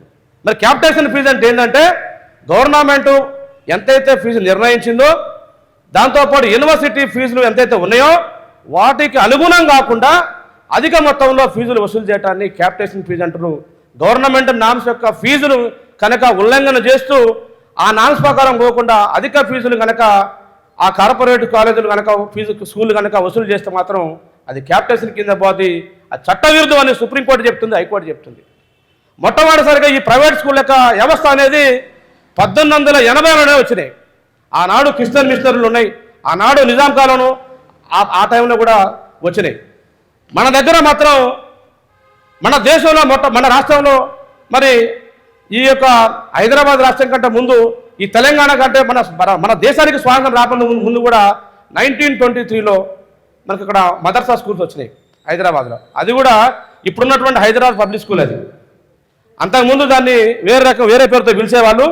సో ఆ పేరు కూడా నేను చెప్తాను. నేను 1920లో మసీదులో చాలా వరకు ఆ రోజుల పాఠశాలలు మసీదులలో చెప్పేది, లేదా దేవాలయాల్లో మాత్రమే పాఠశాలలు ఉండేవి. ఇప్పుడు ప్రైవేట్ పాఠశాలను వచ్చి అన్ని అత్యాధునిక సౌకర్యాలతో అంతటా వెలిసినాయి. కానీ ఆ రోజుల్లో మాత్రం మసీదులలో మాత్రం పాఠశాలలు ఉండేవి. దాంతోపాటు మిషనరీలు చర్చిలో ఉండేవి. దాంతోపాటు వచ్చేసి దేవాలయాలలో పాఠశాలలు ఉండేవి. రాను ఏం జరిగినాయంటే 1920లో ఈ మసీదులో మక్తాబుల ద్వారా ఖచ్చితంగా దేవాలయాల్లో పాఠశాలలో బోధించేవారు. ఆ తర్వాత మన దేశంలో మొట్టమొదటి పాఠశాల ఇక్కడ 1880లో ఇక్కడ సాలార్జంగ్ మ్యూజియంలో పాఠశాల పెట్టడం జరిగింది 1880లో. ఆ తర్వాత ఆ రోజుల్లో ఈ మన 1923లో ఎలైట్ స్కూల్ వచ్చింది. ఎలైట్ స్కూల్ అంటే ఏంటంటే హైదరాబాద్ ప్రైవేట్ పబ్లిక్ స్కూల్. అది 1923లో వచ్చింది. అప్పుడు మీర్ ఉస్మాన్ అలీ ఖాన్ గారు మొదటి జాగీర్దార్ పీరియడ్లో మాత్రం ఆ పాఠశాల రావడం జరిగింది. తర్వాత ఈ మోడర్న్ స్కూల్ విధానం అనేది 1982లో వచ్చింది. తర్వాత 1951లో ఈ హైదరాబాద్ పబ్లిక్ స్కూల్గా నామకరణం చేయడం. అంటే 1923లో ఆ పాఠశాల ఎలైన్ పబ్లిక్ స్కూల్ అనే పాఠశాల 1951 వచ్చేసరికి అది హైదరాబాద్ పబ్లిక్ స్కూల్గా నామకరణం చేయడం జరిగింది. తర్వాత 1953లో ఆంధ్ర రాష్ట్రం ఏర్పాటు జరిగింది. ఎప్పుడైతే ఆంధ్ర రాష్ట్రం ఈ మద్రాస్ ప్రావిన్స్ నుంచి మనకు సపరేట్ ఎప్పుడైతే మద్రాస్ ప్రావిన్స్ నుంచి బయటకు వచ్చిందో అప్పుడు రాగానే ఈ యొక్క ప్రైవేట్ కార్పొరేట్ వ్యవస్థకి వాళ్ళు మద్రాసు నుంచి వచ్చిన యాక్ట్లు మొత్తం కూడా అడాప్ట్ చేసుకొని చాలా ప్రైవేట్ కార్పొరేట్ స్కూల్స్ అనేది చాలా వరకు ఎస్టాబ్లిష్ చేయడం కావడం జరిగింది. తర్వాత మన రాష్ట్రంలో మాత్రం ఫస్ట్ ప్రైవేట్ పబ్లిక్ స్కూల్ మాత్రం 1954లో సెయింట్ పాల్ హై స్కూల్ వచ్చింది. ఈ సెయింట్ పాల్ హై స్కూల్ కూడా ఆంగ్ల మాధ్యమంలో ఉండేది. అది కూడా క్రిస్టియన్ మిషనరీ వాళ్ళు మాత్రమే నిర్వహించేవాళ్ళు. తర్వాత 1970-85 టైంలో ఈ సర్వేల్ రెసిడెన్షియల్ పాఠశాల చోటపల్లి దగ్గర వచ్చింది. అది తమకు తెలిసిన విషయమే. 1985-2000 సంవత్సరంలో కార్పొరేట్ విద్యకి నాంది పలికింది.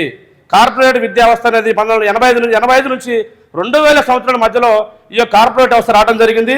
2000 నుంచి 2010 మధ్యలో ఇంటర్నేషనల్ స్కూళ్ళు వచ్చినాయి ICS సిలబస్తోని.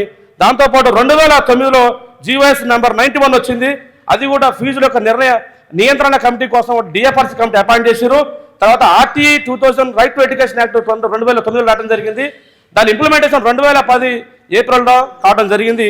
తర్వాత GOS నెంబర్ 1 1994లో వచ్చింది. GOS నెంబర్ 1 అనేది 1993లో వచ్చింది. 94లో ఇంప్లిమెంటేషన్ కావడం జరిగింది. ఈ GOS నెంబర్ 1 అనేది ప్రైవేట్ స్కూల్స్ అండ్ ఎస్టాబ్లిష్మెంట్ వారి కోసమే పెట్టబడినటువంటి జీవో. అది వాళ్ళ రూల్స్ అండ్ రెగ్యులేషన్స్ నామ్స్ కోసం పెట్టబడి జరిగింది.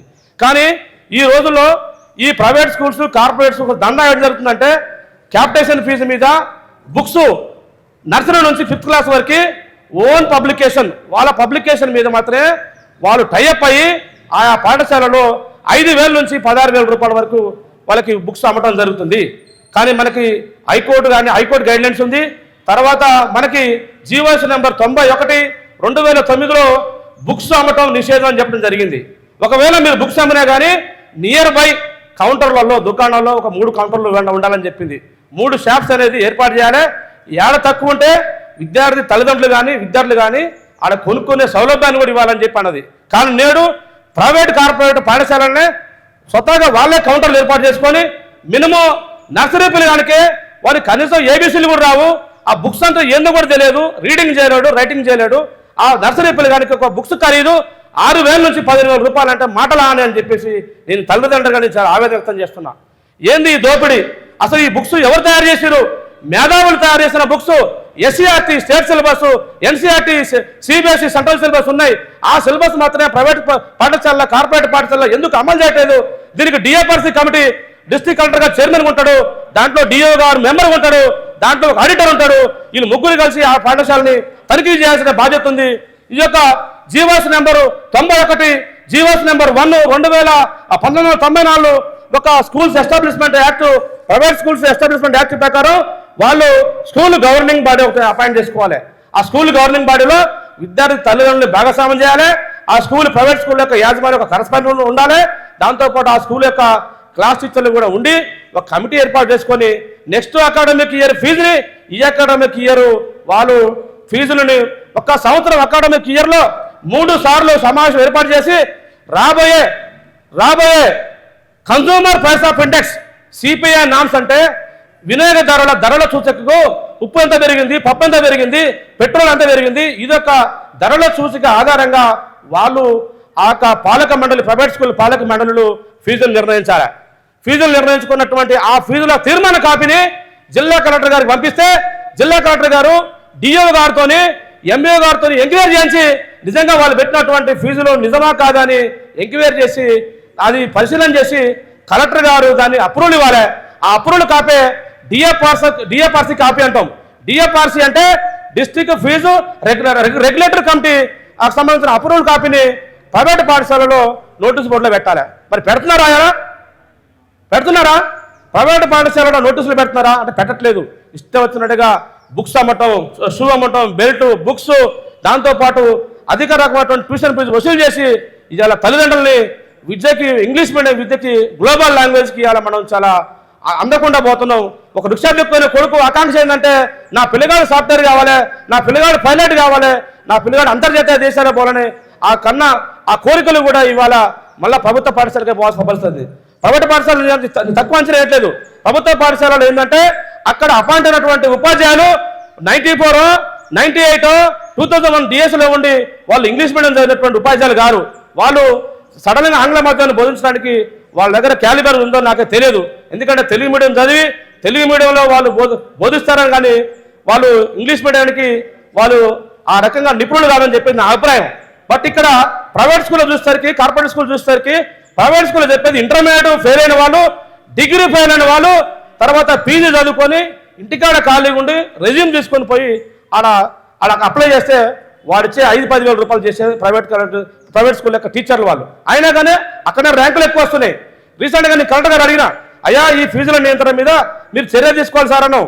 ఆ సార్ ఏమంటుందంటే మీరు గవర్నమెంట్ స్కూల్ పంపించండి అంటున్నాడు. సార్ నేనేమంటున్నంటే జీవోస్ నెంబరు 91/2009 దానికి మీరు చైర్మన్ ఉన్నారు సార్, మీరు అప్రూవల్ ఇవ్వాలా, దానికి మీరే యజమాని అసలు దానికి ఖచ్చితంగా మీరు మానిటరింగ్ చేయాలి సార్ అని చెప్పిన. కానీ ఎక్కడ కూడా మానిటరింగ్ జరగట్లేదు. ఆర్టీ యాక్ట్ వేసి ఎన్ని స్కూళ్ళు ఉన్నాయి వాటి నామ్స్ అని అడిగినా కానీ ఇక్కడ డిఓ గారు కలెక్టర్ గారు ఇచ్చే పరిస్థితి లేదు. నా దగ్గర ఎవిడెన్స్ కూడా ఉంది. ఇక్కడ ఎన్నిసార్లు ఆర్టీఐ పెట్టినా ఇన్ఫర్మేషన్ రావటం లేదు. సో నేనేమంటున్నాను సార్ అంటే ఇది పేరెంట్స్ నుంచే రావాలి, పెద్ద ఎత్తున ఉద్యమం చేయాలి. దయచేసి మనందరం కూడా ఉమ్మడిగా ఉండి education for all not for rich అనే విధంగా ఇది ఎక్కువ డబ్బులు ఉన్న మాత్రమే ఇది విద్య కాదు, అందరూ కూడా అందాలని చెప్పేసి రాజ్యాంగం కల్పించిన హక్కు, ఇది ఉచిత నిర్బంధ విద్య అని చెప్పేసి 6 to 4 years వరకు వాళ్ళకి మనం చెప్తున్నప్పుడు మన దగ్గర 6 to 4 years వరకు విద్య అనేది మనకి అందట్లేదు. సో అన్ని కూడా మొత్తం కూడా డబ్బులతో కూడిన విద్య. ఇవాళ పేదవాడు మధ్యతరగతి విద్యార్థులు వాళ్ళ పాఠశాల ఇంగ్లీష్ మీడియం విద్యని నోచుకోలేకపోతారంటే ఆర్థిక పరమైన వ్యవస్థ కొనసాగుతుంది కాబట్టి డబ్బులు లేకుండా వాడు ఆ పాఠశాలకు పోలేకపోతుండ్రు. నేను కలెక్టర్ గారు రిక్వెస్ట్ చేసేది ఏంటంటే, అయ్యా కలెక్టర్ గారు మీరు డిఎఫ్ఆర్సీ కమిటీ చైర్మన్ ఉన్నారు, జీవోస్ నెంబర్ 91ని మీరు ఎందుకు అమలు చేయట్లేదు సార్? మీ మెండర్లో ఉన్నటువంటి డిఓ గారిని ఎంఈఓ గారిని ఆ పాఠశాల పంపించి మీరు ఇచ్చిన అప్రూవల్ కాపీని ఆ నోటీస్ బోర్డులో ఎందుకు పెట్టించండి సార్ అని నేను అడుగుతున్నా సార్, స్ట్రైట్గా ఈ సభాముఖంగా అడుగుతున్నాను. దాంతోపాటు ఈ బుక్స్ పరంగా syllabus, state syllabus, SCERT books ఉండాలా, లేకపోతే ప్రైవేట్ స్కూళ్ళలో కాలేజీలలో సొంత సిలబస్ పెట్టుకొని ఓన్ పబ్లికేషన్ పెట్టుకొని ఎక్కువ ఎంఆర్పీ ధరలకు అమ్ముతున్న ఆ విషయాన్ని కూడా మీ దృష్టి తీసుకొచ్చిన గారు తమరు పట్టించుకోవట్లేదంటే ఇది మౌనం ఎందుకు వీడుతున్నారు సార్ అర్థం కావట్లేదు. దయచేసి ఈ సభాముఖంగా తమరు నేను సూటిగా గుర్తు చేస్తున్నా సార్, దయచేసి మీ పాఠశాలన్నీ కూడా ప్రైవేటు యాజమాన్య పాఠశాలన్నీ కూడా తనిఖీ చేసి తప్పకుండా మీరు ఫీజుల నియంత్రణ కమిటీ మీద గవర్నమెంట్ మీద ఒత్తిడి రావాలంటే విద్యార్థి యొక్క తల్లిదండ్రులు ఐక్యంగా పోరాటం చేసి తమిళనాడు తరహాలో ఈ యొక్క విద్యని మనకు అందరికీ అందుబాటులో ఉండే విధంగా మనం చట్టం తీసుకొచ్చి ఫిక్స్డ్ పొజిషన్, అక్కడ ఉన్నటువంటి మౌలిక సదుపాయాలు, తర్వాత అక్కడ ఉన్నటువంటి స్టాఫ్ శాలరీస్, దాంతోపాటు ఆ యొక్క స్కూలు గ్రౌండ్ లెవెల్లో అది రూరల్ ఏరియాలో ఉందో అర్బన్ ఏరియాలో ఉందో లేదా మెట్రోపాలిటన్ సిటీలో ఉందో గమనించి ఖచ్చితంగా దాని మీద ఫీజులు నిర్ణయించిన కంపెనీ ఆ చట్టాన్ని తీసుకొచ్చి అది త్వరలోనే ఈ యొక్క పీడిత వర్గాలకు మీరు న్యాయం చేయాలని చెప్పేసి ప్రభుత్వం కూడా నేను డిమాండ్ చేస్తున్నా.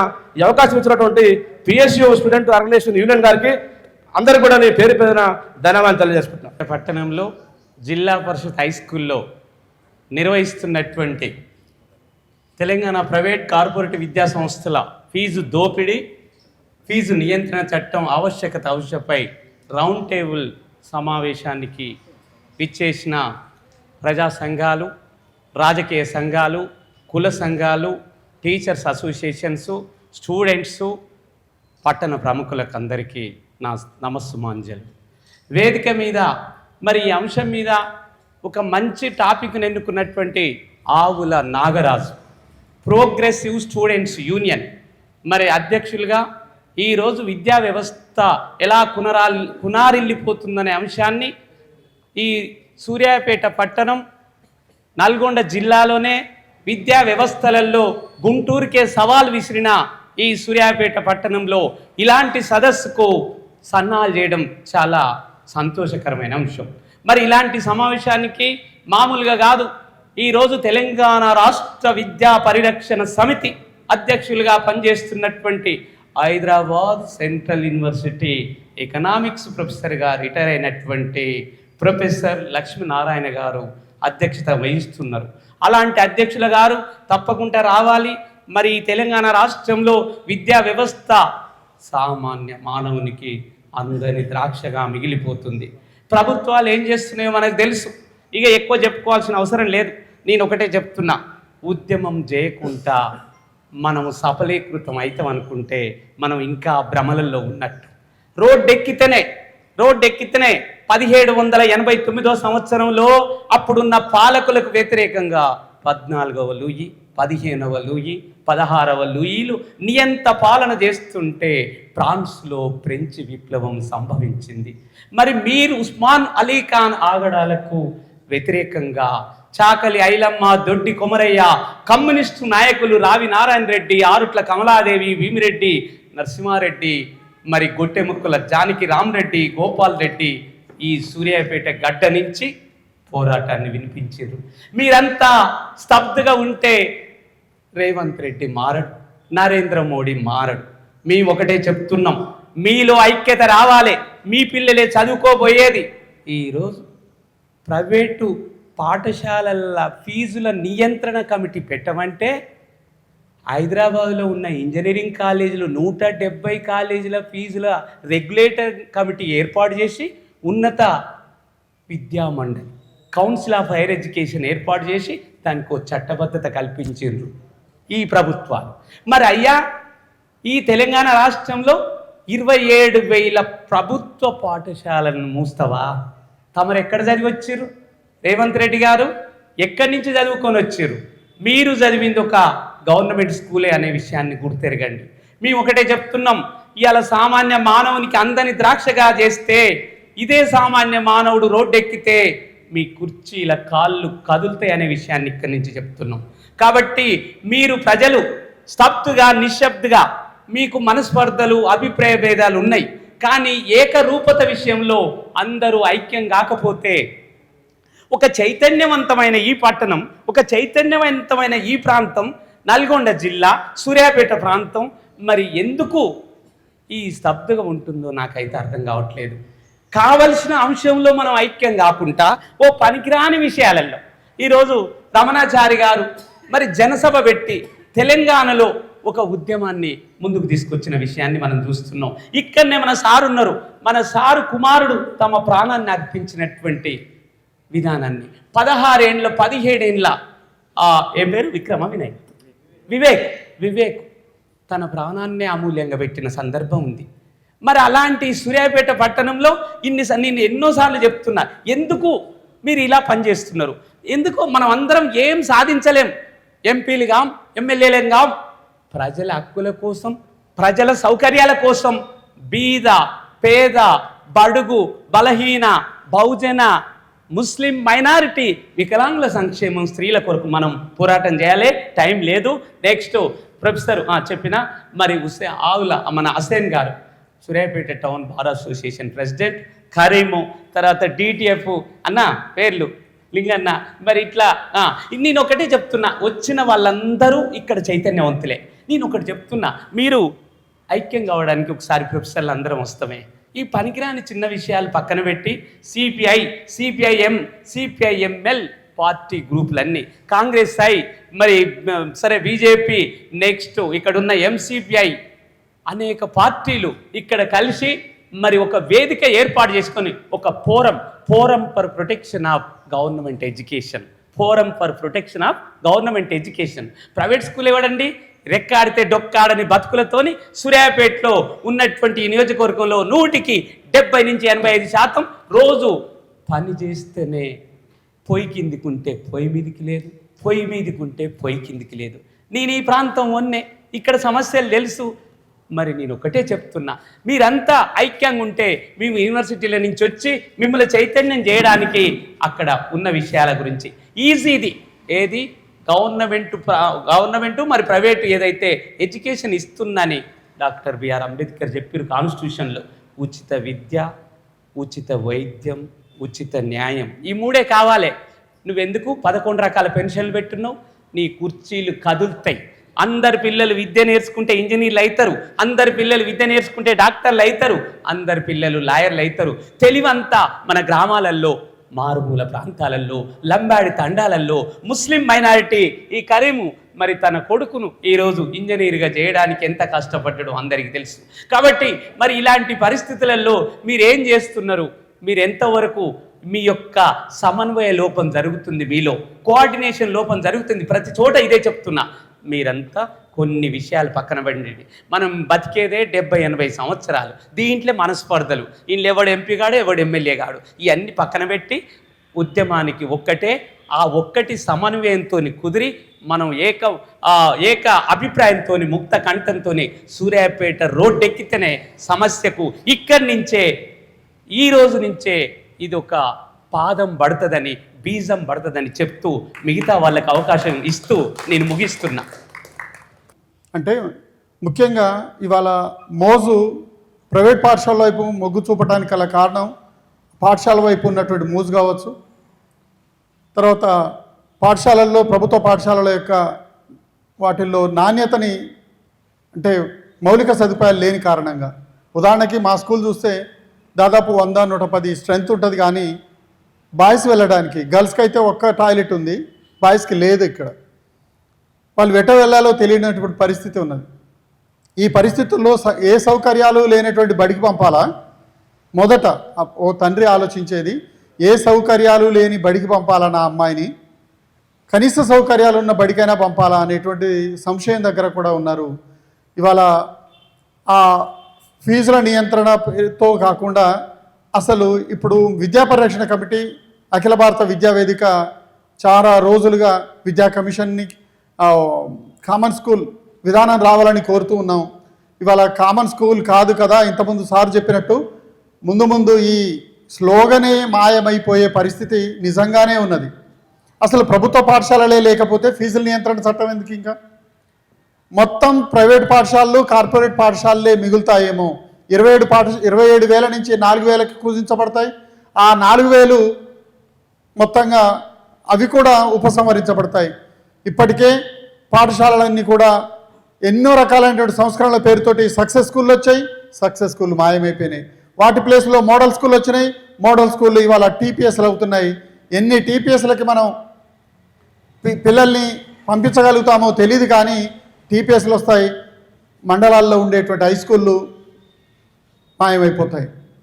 ఇవాళ నాణ్యత లేదు ప్రభుత్వ పాఠశాలల్లో అంటున్నారు కదా. సూర్యాపేట జిల్లాలో అత్యధిక మార్కులు ఎక్కడి నుంచి వచ్చినాయి? ఇవాళ ఇమాంపేటలో 585 పైగా మార్కులు వచ్చాయి, అది ప్రభుత్వ పాఠశాల. కోదాడలో ఒక స్కూల్లో వచ్చింది, అది హయ్యెస్ట్ మార్కులు వచ్చింది ప్రభుత్వ పాఠశాలే. నాణ్యత లేకపోతే హయ్యెస్ట్ మార్కులు ఎందుకు వస్తాయి? మరి అన్ని పాఠశాలల్లో ఆత్మకూరేస్ మండలంలో చూస్తే 100% పాస్ పర్సంటేజ్ ప్రభుత్వ పాఠశాలలో కనపడుతోంది కదా. నాణ్యత ఎందుకు లేదు? మార్కులు వస్తున్నాయి కదా, సీట్లు సంపాదిస్తున్నారు కదా. మరి నాణ్యత విషయంలో మాట్లాడాల్సిన అవసరం ఏంటి? ఏం లేదు దీంట్లో మోజు. ఒక విద్యార్థి, మేము బడిబాటలో భాగంగా మేము ఒక పిల్లల దగ్గరికి వెళ్ళి తల్లిదండ్రులతో మాట్లాడుతున్నప్పుడు, ఏం లేదు సార్ నాకు తోలాలనే ఉంది కానీ మా ఆవిడ ఒప్పుకోవట్లేదు.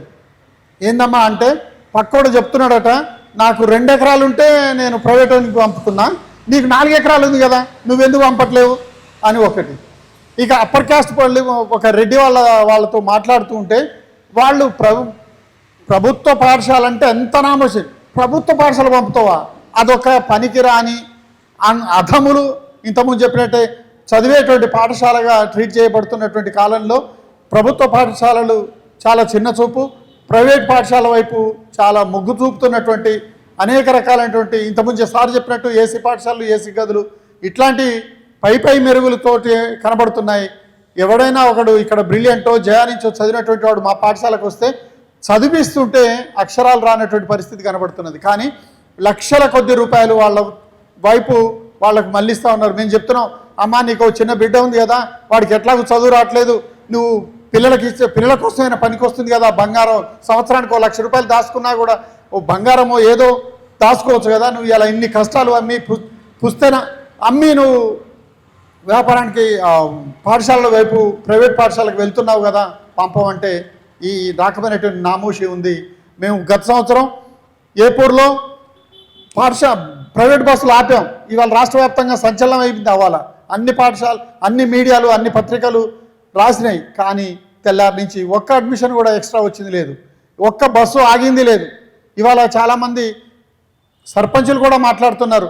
ప్రభుత్వం మాట్లాడాల్సినటువంటి మాట, ప్రభుత్వ బడి నీకు అక్కర్లేనప్పుడు ప్రభుత్వ సంక్షేమ కార్యక్రమాలు నీకెందుకు, ప్రైవేటు బడికి పంపాల్సినటువంటి డబ్బు నీ కాడ ఉన్నాక ప్రభుత్వం ఇచ్చే పెన్షన్ ఎందుకు అని చెప్పి ఒక పెన్బాడు మండలంలో లింగాల సర్పంచ్ మాట్లాడుతుంది, మరొక మండలంలో ఆత్మకూరేస్ మండలంలో మక్త కొత్తగూడెం సర్పంచ్ వెంట ఉండి వ్యాన్లు అరేంజ్ చేసి ఆయన పోరాటం చేస్తూ ఉన్నాడు. ఈ మాట రేవంత్ రెడ్డి ఎందుకు మాట్లాడతలేదు? చేతిలో నీకు పవర్ ఉంది కదా, నేను సంక్షేమ కార్యక్రమాలు ఆపుతా, నీకు అవసరం లేదు కదా, నీకు చాలా డబ్బులు ఉన్నాయి కదా అని ఎందుకు అనట్లేదు? మనకు తెలుసు ఓటు బ్యాంకు రాజకీయాలే. వీళ్ళే కాదు, ఏ రాజకీయ పార్టీ మాట్లాడదు, ఏ రాజకీయ పార్టీ పేపర్ లీకుల గురించి మాట్లాడదు. ఏ పేపర్లు ఇవాళ నీటిలో కాక్రోచ్ ఎందుకు పుట్టింది? విద్యార్థుల్లో గూడు కట్టుకున్న వేల రూపాయలు తగలబెట్టి కోచింగ్లు పోయి అనేక పర్యాయాలు కష్టపడితే తీరా పరీక్ష రాస్తే అది ఎవడికో సీట్ వస్తుంది, సీటు రాక ఆత్మహత్యలు చేసుకుంటున్న సంఘటనలు ఉన్నాయి. దాని నుంచి పుట్టింది ఆ ఉద్యమం. అట్లాంటి ఉద్యమాలు బజారుకి అంటే వీధికి వచ్చి స్ట్రీట్ ఫైట్స్ జరగకుండా ఏ ఉద్యమాలు సక్సెస్ అయినటువంటి పరిస్థితి కనపడదు. మేము యూనివర్సిటీలో ఉన్న నాళ్ళు మన జానకి రెడ్డికి ఉద్యోగం లేదు, ఇన్నాళ్ళు ఎప్పుడో చివరి దశలో అతనికి ఉద్యోగం వచ్చి ఉంటుంది. నిజానికి పిహెచ్డీలు చేస్తున్న వాళ్ళకి ఎవరికి పెళ్ళిళ్ళు కాక ఉద్యోగాలు లేక ఉన్నటువంటి పరిస్థితి మనం యూనివర్సిటీల్లో చూసాం. ఇప్పుడు పడుతున్నటువంటి ఉద్యోగాలు కూడా లీకులు అయితే కష్టపడి చదువుకున్న తర్వాత ఇక ఎవరికి చెప్పుకోవాలి మొర? ఆలకించే నాదుడు లేడు, ఆలకించే రాజకీయ పార్టీ లేదు, ఆలకించే వేదికలు లేవు. ఆ మూలంగా దాని నుంచి పుట్టిందే కాక్రోచ్ ఉద్యమం లాంటి వాటిని కూడా మనం సపోర్ట్ చేయాల్సి ఉంటుంది. ఇట్లా పిఎస్యు మొదలుపెట్టినటువంటి కార్యక్రమం మరింత విస్తరించాల్సిన, పోరాటాలు చేయకుండా ఏ ఉద్యమాలు నిలబడవు అని చెప్పి మరొకసారి తెలియజేసుకుంటూ నాకు ఈ అవకాశం ఇచ్చిన అధ్యక్షుల వారికి కృతజ్ఞతలు, ధన్యవాదాలు. తెలంగాణ ప్రైవేటు కార్పొరేటివ్ విద్యా సంస్థలు ఫీజు దోపిడీ, ఫీజు నియంత్రణ చట్టం ఆవశ్యకత ఈ గొప్ప అంశం మీద ప్రోగ్రెసివ్ స్టూడెంట్స్ యూనియన్ అధ్యక్షులు ఆవుల నాగరాజు గారి యొక్క ఆధ్వర్యంలో మన సూర్యాపేట జిల్లా కేంద్రంలో తీసుకున్న ఈ అంశం చాలా గొప్ప అంశం అని చెప్పి నేను భావిస్తున్నాను.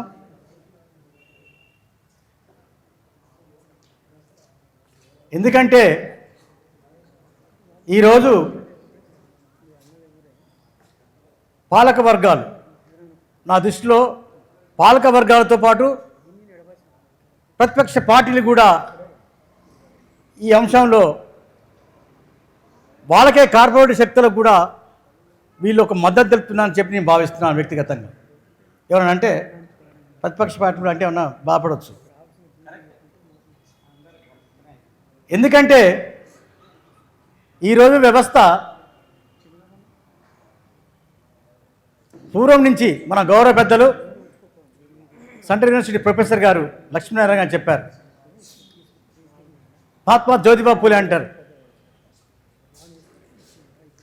విద్య ద్వారా వివేకం వస్తుంది, ఆ వివేకం ద్వారా విత్తనం వస్తుంది, ఆ వివేకం ద్వారా దేశం అభివృద్ధి చెందుతుందని చెప్తారు. అంటే టోటల్గా దేశ అభివృద్ధికి టోటల్గా విద్య అనే మూల కారణం చెప్పిన మొట్టమొదటి వ్యక్తి మహాత్మా జ్యోతిబా పూలే. తర్వాత విద్యా ఆయుధంగా తీసుకుని వచ్చినటువంటి బాబాసాహెబ్ డాక్టర్ బిఆర్ అంబేద్కర్. అంటే విద్య అనేది ఎంత విలువైనదో ఈ ప్రపంచానికి అందరికీ తెలుసు. కానీ ఆ విద్యా వ్యవస్థను భ్రష్టు పట్టించాలని, ఈ విద్య ఇప్పుడిప్పుడే పేద ప్రజానికం, బడుగు బలహీన వర్గాల విద్యార్థులు తన యొక్క విద్య ద్వారా చిగురిస్తుంటే ఆ విద్యను కూడా ఒక వ్యాపార సంస్థగా, ఒక వ్యాపార దోపిడీగా తీసుకున్నటువంటి పాలక వర్గాలు ఆ విద్యను కొంతమంది వర్గాల వారికి దూరం చేయాలనే ఒక కుట్ర, భారీ కుట్ర ఉన్నది ఇక్కడ. దానిలో భాగంగానే విద్యాన్ని ఒక వ్యాపార సంస్థలుగా, ఒక వ్యాపార కేంద్రాలుగా మారుస్తున్న సందర్భాన్ని కూడా మనం తెలుసుకోవాలని కోరుచున్నాను. ఎందుకంటే ఈరోజు విద్యావంతులు ఇక్కడనే ఉన్నారు, మన బంధువులు, తమ్ముళ్ళు చాలామంది. రాచూరి ప్రతాప్ ఉన్నాడు, మన తమ్ముడు ఉమర్ ఉన్నారు, ఇంకా మా మిత్రులు ఉన్నారు. ఒక ఉపాధ్యాయునికి, ప్రభుత్వ ఉద్యోగానికి ఒక 50,000 నుంచి 50,000 రూపాయల నుంచి 1,00,000 రూపాయల దాకా తీసుకునే ఉపాధ్యాయులు ఉన్నారు. కానీ ఇక్కడ ఈరోజు ఏమవుతుంది, నెలకో 1,00,000 రూపాయలు ఉన్న శాలరీ ఉన్నటువంటి ఉపాధ్యాయులు కూడా సంవత్సరంలో చూసుకుని 12 లక్షలు వస్తాయి. 12 లక్షలు వస్తే తన విద్యార్థులను, తన బిడ్డలు చదవటానికి సరిపోతుందా? మనం ఎంత ఒక ఎల్కేజీ నుంచి మనం మొదలు పెడితేనే లక్షల అమౌంట్ అవుతుంది. తన ఆరోగ్యం ఎట్లా ఉండాలి, తన ఆహారం ఎట్లా ఉండాలి, ఇవన్నీ ఎట్లా ఉంటున్నాయి అంటే ఇది మొత్తం కూడా 1,00,000 రూపాయలు తీసుకున్నటువంటి ప్రభుత్వ ఉద్యోగులు కానీ, ప్రైవేట్ ఉద్యోగులు కానీ తిరిగి మళ్ళీ మీరు మీ పొట్టను మొత్తం పండబెట్టి ఏం తినకుండా, ఏమి సరైన ఆహారం తీసుకోకుండా, మళ్ళీ నువ్వు తీసుకున్న శాలరీ జీతాన్ని మళ్ళీ ప్రభుత్వానికి ఒక ఇండైరెక్ట్గా మనం ప్రైవేట్ సంస్థలకు ఇస్తున్నాము. ఒక విధంగా వైద్య రంగానికి ఖర్చు పెడుతున్నాం. ఇక్కడ ఏం లేదు. ఇక్కడ అంటే విద్య అనేది, వైద్య అనేది పూర్తిగా పాలక వర్గాలు ఇదొక దోపిడిగా, వాళ్ళు ఇండైరెక్ట్గా యాజమాన్యాలతోని వాళ్ళ రూపైన ఖర్చులు తీసుకొని దీన్ని ఒక మొత్తం వ్యాపార సంస్థగా మారుస్తున్న విషయాన్ని మనం అందరం కూడా ప్రజలకు తెలియజేయాలని కోరుతున్నాను. మన జానకిరామ్ గారు చెప్పినారు. అంటే ఇదన్నీ చాలా పెద్ద సమస్య. దీన్ని ఒకే నా దృష్టిలో నాగరాజు గారు చెప్పేది, ఇక్కడ కూర్చున్న వాళ్ళందరం కూడా ఒక చైతన్యవంతమైన సూర్యాపేట జిల్లాలో విద్యావేత్తలు ఉన్నారు, విద్యార్థి సంఘాలు ఉన్నారు, వామపక్ష జావాలు ఉన్నటువంటి మన మిత్రులు ఉన్నారు, ఇంకా శ్రేయోభిసాలు ఉన్నారు, అభ్యుదయవాదులు ఉన్నారు. మన జానకిరామరెడ్డి చాలా చక్కని సూచన జరిగింది. ఇది ఏదో సమావేశాల ద్వారా, సమీక్షల ద్వారా జరిగే పని కాదు. ఇది ఉద్యమరీత్యా రావాలి. ఈరోజు ఉద్యమం అనేది మనం చూసుకుంటే గతంలో భూస్వామ్య ధనస్వామ్య పోరాటం చేసినటువంటి సాకలైలమ్మ ఏం చదువుకుంది చెప్పండి, దొడ్డి కొమ్మ ఏం చదువుకుంది చెప్పండి. వాళ్ళకి నేర్పిరా? ఎవరైనా చదువు నేర్పిరా? ఏమైనా ఇది పోరాటం చేయని చెప్పిరా? స్వతహాగా ఈ భూస్వామ్య పెత్తందారిని వ్యతిరేకంగా పోరాటం ద్వారా తీసుకున్నటువంటి వాళ్ళ పోరాటాలు ఈరోజు తెలంగాణ రాష్ట్ర ఏర్పాటుకు ఊతమిచ్చిన సంబంధాలు ఉన్నాయి. ఇప్పుడు కూడా మనం నిగూఢమైన సమస్య ఉన్నది, అంతర్గతమైనటువంటి సమస్య ఉన్నది, పెద్ద సమస్య. ఇంకో విషయం చెప్పదలుచుకున్నాను నేను. ఈరోజు ఎక్కడైతే వీకర్ సెక్షన్ నుంచి గాంచి మొదలు పెడితే అందరూ చైతన్యవంతులు విద్యను తన ఆయుధంగా తీసుకొని వస్తున్నారో వాళ్ళని నిర్వీర్యం చేయాలనే యొక్క శక్తులు ఉన్నాయి ఇక్కడ. వాళ్ళకి ఉద్యోగాలు అవసరం లేదు, ప్రభుత్వ ఉద్యోగాలు అవసరం లేదు. చదువుకోవాలి, వాడు ఇంజనీరింగ్ చదివినా మెడిసిన్ చదివినా మళ్ళీ జీతకాలంగా మారాలి, మళ్ళీ మా పాలేలుగా మారాలి. ఇవాళ ఒక డిగ్రీ చేసి, ఒక పీజీ చేసి, బీఈడీ చేసి, ఇంజనీరింగ్ చేసి వాచ్మెన్గా పనిచేస్తున్నారు, ఉద్యోగాలు లేవు. ఎందుకు ఇదంతా? ఇది కావాలని చేసిన వ్యవస్థ కదా, ప్రభుత్వాలు తెలియదా ఇవన్నీ? నెక్స్ట్ ఇంకోటి, చైతన్యవంతం కాకూడదు. గంజాయిని ప్రేరేపించేది కూడా నేను బహిరంగ చెప్తున్నా.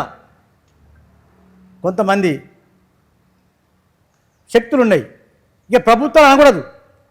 ఏం నియంత్రణ శక్తి లేదా? నీ శక్తి నీకు ప్రభావం ఉందే, నియంత్రణ. నేను ఉపన్యాసాలు ఇచ్చి విద్యార్థి సంఘాలను సమావేశపెట్టి మీరు గంజా తాగొద్దు అది అంటే ఏమిటికండి? ఎందుకు వస్తుంది అది? అంటే ఇది కూడా మళ్ళీ ఓటు బ్యాంకుగా వీళ్ళందరూ కూడా అన్నిటికీ దూరంగా ఉండాలి. రేపు వచ్చే ఈ కొత్త జనరేషన్ కూడా మళ్ళీ మాయమ్మడి తిరగాలి. మేము పోతుంటే ఒక రాజకీయ నాయకుడు, ఒక మంత్రి, మినిస్టరు, ఎమ్మెల్యే పోతుంటే వీళ్ళు వెనకంగా పోవాలి, అంతవరకే. అది అంటే మళ్ళీ ఓటు వాడు ఏమవుద్ది? ఇక పొద్దులేస్తే ఇది తెలంగాణలో జరుగుతుంటే స్పష్టమైన విధానం. ముఖ్యంగా విద్యార్థి యువకులను మొత్తం నిర్వీర్యం చేస్తున్నారు వ్యవస్థ. కాబట్టి దాన్ని కొన్ని విషయాలు మరి ఇవన్నీ కూడా అధ్యయనం చేసి చాలామంది తెలుసు, ఇక్కడ రమణాచార్య గారు ఉన్న చాలామంది తెలుసు. దీని ఉద్యమరీత్యా డెమోక్రటిక్ పద్ధతిలోనే నాగరాజు గారు ఈరోజు మన సార్ చెప్పిన విషయాలు కాడ అందరూ తీసుకొని దీన్ని ఒక పోరాట కేంద్రంగా తీసుకొని మీరు విద్యా అడ్మిషన్ కంప్లీట్ కాగానే దీనికి ఒక కమిటీ ఫామ్ చేసి ఈరోజు మీరు తీసుకున్న అంశం మీద దాంతోపాటు ఇంకో 2 అంశాలు తీసుకోవాలి. మీరు ఫీజుల నియంత్రణ, నెక్స్ట్ విద్యారంగాన్ని, వైద్య రంగాన్ని ప్రభుత్వం నిర్వహించాలని చెప్పి ఈ 3 డిమాండ్స్తోని మనం ఈ సూర్యాపేట జిల్లా కేంద్రంలో ఒక ఉన్నతమైన ఉత్ప్రేరకమైనటువంటి ఒక ప్రోగ్రాం తీసుకొని విద్యార్థి సంఘాలను, ప్రజా సంఘాలను, రాజకీయ పార్టీలను అందరూ నమ్మకం చేసి ఒక భారీ ఎత్తున మనకు కార్యక్రమం తీసుకున్నప్పుడే ఇది ఒక సూర్యాపేట అంటే ఒక చుట్టుముట్టు సూర్యాపేట అంటే నడమ నల్లగుండ అని మన గౌరవ పెద్దలు మన అమరవీరులు చెప్పిన పాట స్ఫూర్తిని తీసుకొని బండి యాదగిరి మన సూర్యాపేట జిల్లా నివాసి. మరి వారు అక్కడ మరి వాళ్ళకి స్తూపం ఉందో లేదో నాకైతే తిరిగి సందర్శించు అక్కడి నుంచే విద్యా పోరాటాన్ని మొదలుపెట్టాలని చెప్పి ఆవరణాగారిని విన్నవిస్తూ, తప్పకుండా మీరు చేసే పోరాటంలో నేను ఒక ప్రజాస్వామ్యవాదిగా, ఒక న్యాయవాదిగా, దళిత నాయకునిగా తప్పకుండా మీ వెన్న అంటే ఉంటానని చెప్పి నేను చెప్తూ, మరి ఈ అవకాశం ఇచ్చినటువంటి పెద్దలకు మరి నా యొక్క విషయాన్ని మరి మీరు ఇంతసేపు విన్నందుకు మీ అందరు ప్రతి ఒక్కరికి నేను ధన్యవాదాలు. జై భీమ్, జై భారత్, జై తెలంగాణ. సెలవు తీసుకుంటాను. వాళ్ళు మొదలుపెట్టారు కానీ 90 తర్వాత ఏమైందంటే దాన్ని కార్పొరేట్ శక్తులు చాలా విపరీతమైన లాభాలు వస్తున్నాయి. దాన్ని అనుకూలంగా ఏం చేశారంటే కార్పొరేట్ శక్తులు అప్పటి నుంచి విద్యాలని వాళ్ళు టేక్ ఓవర్ చేస్తున్నారు. ఇప్పుడు అది ఇంకా ముదిరి దేశం ఏ విధంగా పెట్టుబడిదారీ సమాజంగా మారిపోయిందో దానికి అనుకూలంగా విద్య కూడా మొత్తం పెట్టుబడిదారీ విధానంలోకి మారిపోయింది. ఇది ఒక సామాజిక క్రమమే, దాంట్లో తప్పేం లేదు. అయితే ఏం చేయాలి మరి? ఇప్పుడు ఏమంటారు, కామన్ స్కూల్ విద్యా విధానం కావాలంటారు. అంటే అందరూ ఉన్నోళ్ళు లేనోళ్ళు అందరూ ఒక్కనే చదవాలని అంటున్నారు. అది సాధ్యమవుతుందా ఈ పెట్టుబడిదారీ సమాజంలో? సాధ్యం కాదు, అది ఇంపాసిబుల్. ఎప్పుడు సాధ్యమవుతుంది అంటే నువ్వు మొత్తం సమాజాన్ని సోషలిస్ట్ సమాజంగానో ఆ విధంగా మార్చినప్పుడు మాత్రమే ఉన్నోడు లేనోడు అనేది ఏమి ఉండదు, మొత్తం ప్రభుత్వమే విద్య నడుపుతుంది. కాబట్టి నువ్వు ఖచ్చితంగా అందరూ ఒకే స్కూల్లో పనిచేయాల్సి వస్తుంది. అయితే ఇప్పుడు తాత్కాలికంగా ఏంటంటే ఇప్పుడు ఏం చేయాలి తక్షణం అంటే మధ్యంతరంగా ఇప్పుడు తక్షణ కార్యక్రమం లేకపోతే ఎత్తుగడలు ఇచ్చే కానీ ఏం చేస్తామంటే ఇప్పుడు ఫీజుల నియంత్రణ చట్టం, అది నియంత్రణ చట్టం చేసినంత మాత్రాన మొత్తం సాల్వ్ అవుతుంది అనేది అదంతా పనికి మామూలుగా అనుకుంటానికి మన యొక్క సంతృప్తి కోసమే. కానీ పూర్తిగా విద్యా విధానం మార్పు కావాలంటే పూర్తిగా సమాజము పాలక వర్గాలు మొత్తం చేంజ్ కావాల్సిన అవసరం ఉంది. అది కాకుండా మధ్యంతరంగా మనం రకరకాల ఉద్యమాలు చేస్తూనే ఉంటాం. అది చైతన్యం ఇప్పుడు ప్రధానంగా ఏంటంటే హైదరాబాద్ కానీ ఇంకా కొన్ని పెద్ద ముఖ్య పట్టణాలలో ఉన్న మధ్యతరగతి వర్గానికి ఈ ఫీజుల భారం అనేది కొట్టొచ్చినట్టుగా పడుతుంది. కాబట్టి వాళ్ళు మొదలుపెట్టినా ఎవరు మొదలుపెట్టినా సమాజంలో భాగం కాబట్టి దాన్ని ముందుకు తీసుకుపోవాలి. ప్రధానమైన లోపం ఏంటంటే పార్టీలు ఏం చేస్తున్నాయి, ముఖ్యంగా కమ్యూనిస్ట్ పార్టీలు లేకపోతే లెఫ్ట్ పార్టీలు ఇవన్నీ ఏం చేస్తున్నాయి అనేది ముఖ్యమైన విషయం. అసలు వాళ్ళకు మనం చూస్తుంటే ఏ పార్టీ కూడా సరైన విద్యా విధానానికి గురించి మాట్లాడటం లేదు. ఎన్నికలలో పోయే పార్టీలు కానీ ఉద్యమ పార్టీలు కానీ వాటికో విధానం అంటూ లేనే లేదు. ఉదాహరణకు చూసుకుంటే తమిళనాడులో విజయ్ గెలిచిండు. ఆయన పెట్టిన పథకాలు ఏంటి, చిన్న చిన్న పథకాలుగా పెట్టి గెలిచిండు. అయితే మన దగ్గర ఉన్న ఇన్ని కమ్యూనిస్ట్ పార్టీలు ఉన్నాయి, ఇవన్నీ ఉన్నాయి. వాళ్ళు ఖచ్చితంగా మేము అధికారంలోకి వస్తే మొత్తం విద్యనంతా ఫ్రీగా చేసేస్తామనే ఒక హామీ ఎందుకు ఇవ్వలేకపోతున్నాయి దొరుకుతుంది అన్నకి.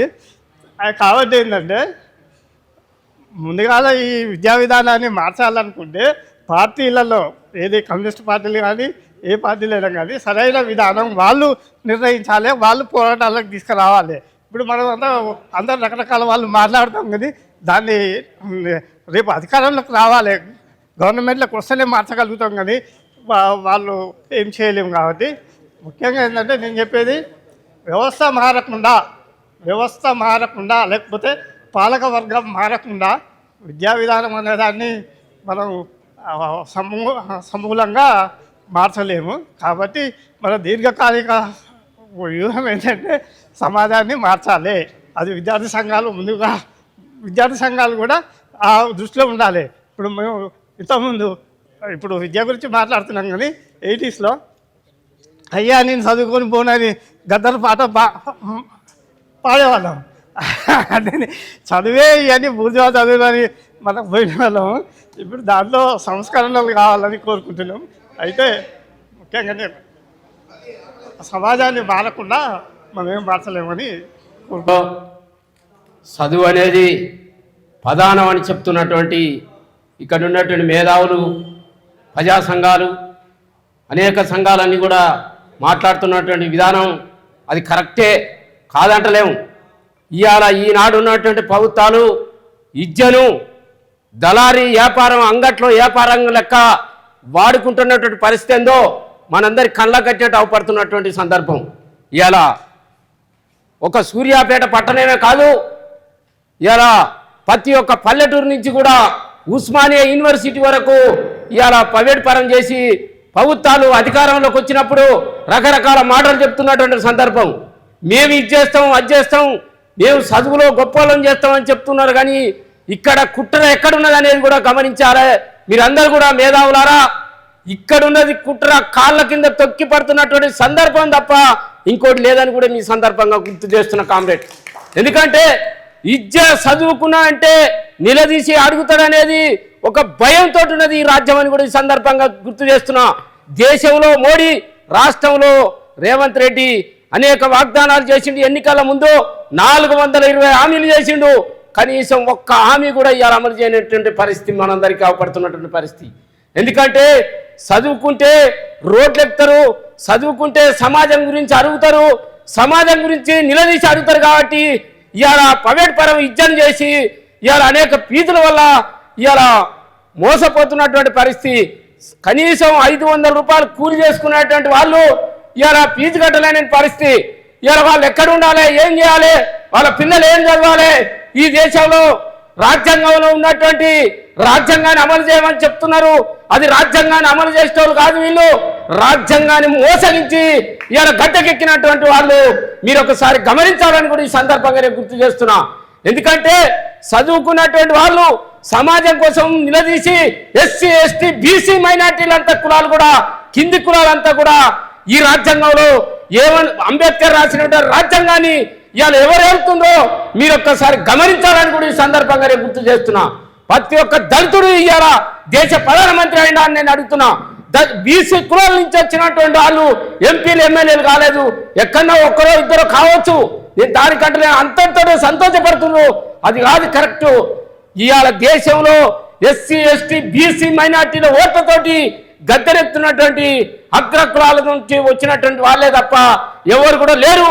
ఆ చదువులను కూడా ఎక్కడ ఉంచాలో అక్కడ ఉంచి వాళ్ళ మీద పెత్తనం చెలాయిస్తున్నటువంటి వాళ్ళే అగ్ర కులాల నుంచి వచ్చినటువంటి వాళ్ళని కూడా ఈ సందర్భంగా నేను గుర్తు చేస్తున్నా. దేశంలో ఇవాళ ఆదివాసీ గిరిజన ప్రాంతాలకు వెళ్తే కనీసం చదువు లేదు, అంబలు తాగి గంజి గట్క తాగి కనీసం ఒక్క పూట తిండి తినేటటువంటి పరిస్థితి లేదు, వాళ్ళకి చదువులు లేనటువంటి పరిస్థితి. అంటే ఈ దేశానికి స్వతంత్రం వచ్చిందని చెప్తున్నావు, తినేవానికి తిండి గుడ్డ బట్ట ఇజ్జ అందరికీ సమానం అని చెప్తున్నాం మన దేశ ప్రధానమంత్రి. కానీ ఎవరికి కూడా చదువు లేదు, ఇజ్జ లేదు. ఇజ్జ ఉన్నా చదువు ఉన్నా సమానంగా అడుగుతారనేటువంటి కుట్రతోటే ఇలా అనసపెడుతున్నటువంటి సందర్భం. నాకు ఇచ్చినటువంటి అవకాశాన్ని మీ అందరికీ ఉదయపూర్వక ధన్యవాదాలు చెప్తాను. ఎక్కువ ఫీజులు తీసుకుంటున్నాయి. ఇదేందిరా అని అడిగితే బెదిరింపులకు పాల్పడుతున్నారు, తదితర వ్యక్తులను పెట్టి కొట్టిద్దానికి ప్రయత్నం చేస్తున్నారు. నేను గతంలో ఒక 10-15 రోజుల క్రితం ఒక విద్యా వ్యవస్థ మీద మాట్లాడినా. నేను పేదోళ్ళ కోసం సీట్లు పెట్టలేదు, నేను కాలేజీ పెట్టలేదు, నేను పేదోళ్ళకి ఇద్దానికి కాదు, నా వేలో నేను పోతా, నేను ఎవరికైతే విద్య ఇవ్వాలనో వారికే విద్య అందిస్తా. ప్రైవేటు అంటే ఇక్కడ ఏదైతే ప్రైవేట్ కార్పొరేట్ వ్యవస్థ ఉన్నదో నేను గవర్నమెంట్ ఉద్యోగుల పిల్లలకే సీట్లు ఇస్తా, లేకుంటే ప్రైవేట్లో ఉన్న ఇంకా తదితర బాగా బతికే వాళ్ళకే ఇస్తా, కార్పొరేట్లో పనిచేసే పెద్ద వ్యక్తులకే ఇస్తా, భూస్వాముల పిల్లలకే నేను సీట్లు ఇస్తా. కానీ మీ పేదల కోసం నేను స్కూల్ పెట్టలేదు, నేను పేదలకు సీట్ అని చెప్పిండు. నాకు అక్కడ గాలింది. నేను కొద్దిగా నాకు ఆఫీస్ గుడిసే కావచ్చు, నేను గుడిసెలుండి ఒక వీడియో చేసిన. ఎట్టెట్ట నీ స్కూల్ నడుతుందో నడిపించుకుంటూ పోదాం, చూద్దాం. ఇక నువ్వు పేదల కోసం ఎట్లయితే పెట్టలేదో నీ స్కూలు, ఇక రానున్న రోజుల్లో నీ భర్తం పడతా అని చెప్పిన.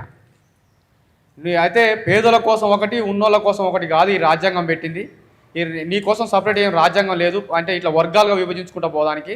అందుకనే నేను అంటున్నా, ఖచ్చితంగా నీ స్కూల్లో పేదోళ్లకు సీట్లు దక్కాలని చెప్పి నేను ఉద్యమించిన. అది కొద్దిగా ఫలితం దక్కింది, కానీ ఇంకా పెద్ద మొత్తంలో ఉద్యమాన్ని తీసుకోవాల్సిన అవసరం ఉంది. ఆ వేలో ముందు పోదాం అని చెప్పి సందర్భంగా తెలియజేస్తూ మీ అందరికీ నేను ఖచ్చితంగా ఉంటా, ఈ సంఘానికి మద్దతు తెలుపుతా అని చెప్పి నా సందర్భంగా తెలియజేస్తూ నాకు అవకాశం ఇచ్చిన మీ అందరికీ ధన్యవాదాలు తెలియజేస్తున్నాను. Thank you.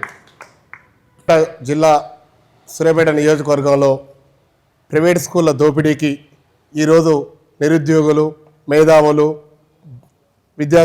మామూలుగా పేద వర్గాల నుంచి సంబంధించిన మేధావులందరికీ నా యొక్క ధన్యవాదాలు. అన్న, నేను ఇక్కడ సూర్యాపేట జిల్లా మాల మహానాడు జిల్లా అధ్యక్షుడిని.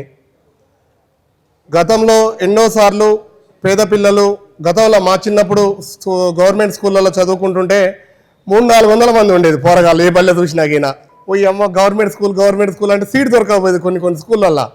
ఇప్పుడు గవర్నమెంట్ స్కూల్ పోతే ఒక సారు 4-5 చెప్తుండు సబ్జెక్టు. ఏం సార్ అంటే మీ ఊళ్ళో పిల్లలు జాయిన్ కావట్లేరు అంటారు. ఆ ఊరు నుంచి ఈ కెరోసింగ్ అని అయ్యని అని బస్సులు పెడితే మా ఊరు పెనపాడు మండలం అనాజిపురం, మా ఊరికి ఒక 15 బస్సులు వస్తాయన్న. ఇక ఒక బడి మూతపడ్డది, అసలే ఉన్న బళ్ళకినా అటు ఇటే ఉన్నాయి. వాళ్ళు అదో ఇదో వినయ్ గారు అదో ఇదో అంటే మాల మాదిగోళ్ళ పిల్లల్ని అటు ఇటో తోలితే ఆ పిల్లలకు చదువుని చెప్పుకుంటూ జరుగుతుంది. గత కొద్ది కాలం క్రితం ఇక్కడికి వచ్చిన సూర్యాపేట కలెక్టర్ తేజానందలాల్ పవర్ సారు, చాలా మంచి కలెక్టర్ గారు, చదువుకున్న సారు. ఆయనకిన అంబేద్కర్ జయంతికి, జగ్జీవన్ రావు జయంతిల మీదకి అంటాడు కదా, మనిషిని మనిషి లెక్క చూడండి, పేద వర్గాలకు చదువులో పేద వర్గాలకు చదువుకుంటే డాక్టర్ బిఆర్ అంబేద్కర్ గారు లెక్క 100,000 మంది 1,000 మంది తయారవుతారని చదువు గురించి మన కలెక్టర్ గారు చాలా క్లుష్టంగా చెప్తాడు. అదేవిధంగా ఇక్కడ ప్రైవేట్ స్కూళ్ళల్లో మేము సభల మీద అడిగితే, ఆ మహనీయుల జయంతుల సభల మీద అడిగితే, ఇక్కడ కాదు మీరు అక్కడికి రాండి మేము మాట్లాడతామంటారు.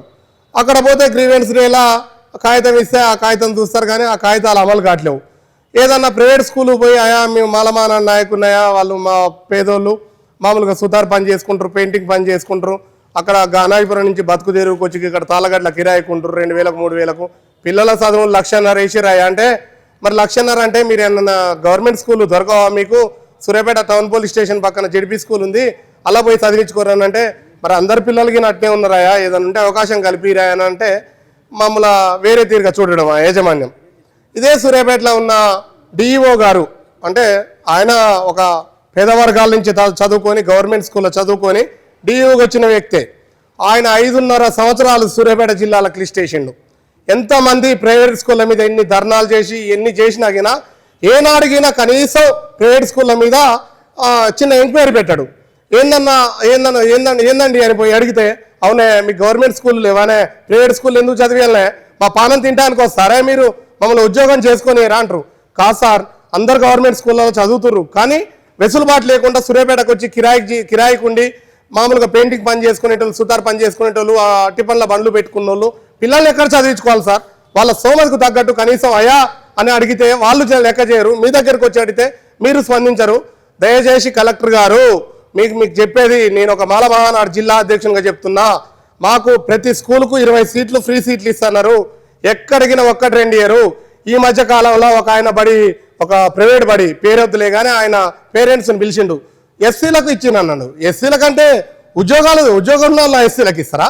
సుధార్ పని పోయేటోనికి, కూలినాలు చేసుకునేటోనికి, తెల్ల రేషన్ కార్డు ఉన్నోనికి ఎస్సీలకి ఇవ్వాలి. ఏమనుకో గవర్నమెంట్ జాబ్ ఉన్నోనికి ఈయన ఎస్సీ ఈయనకు 50% ఇచ్చిందంటే అదెక్కడ ఏమైతే ఆయనకు 1,00,000 రూపాయలు జీతం వస్తుంది.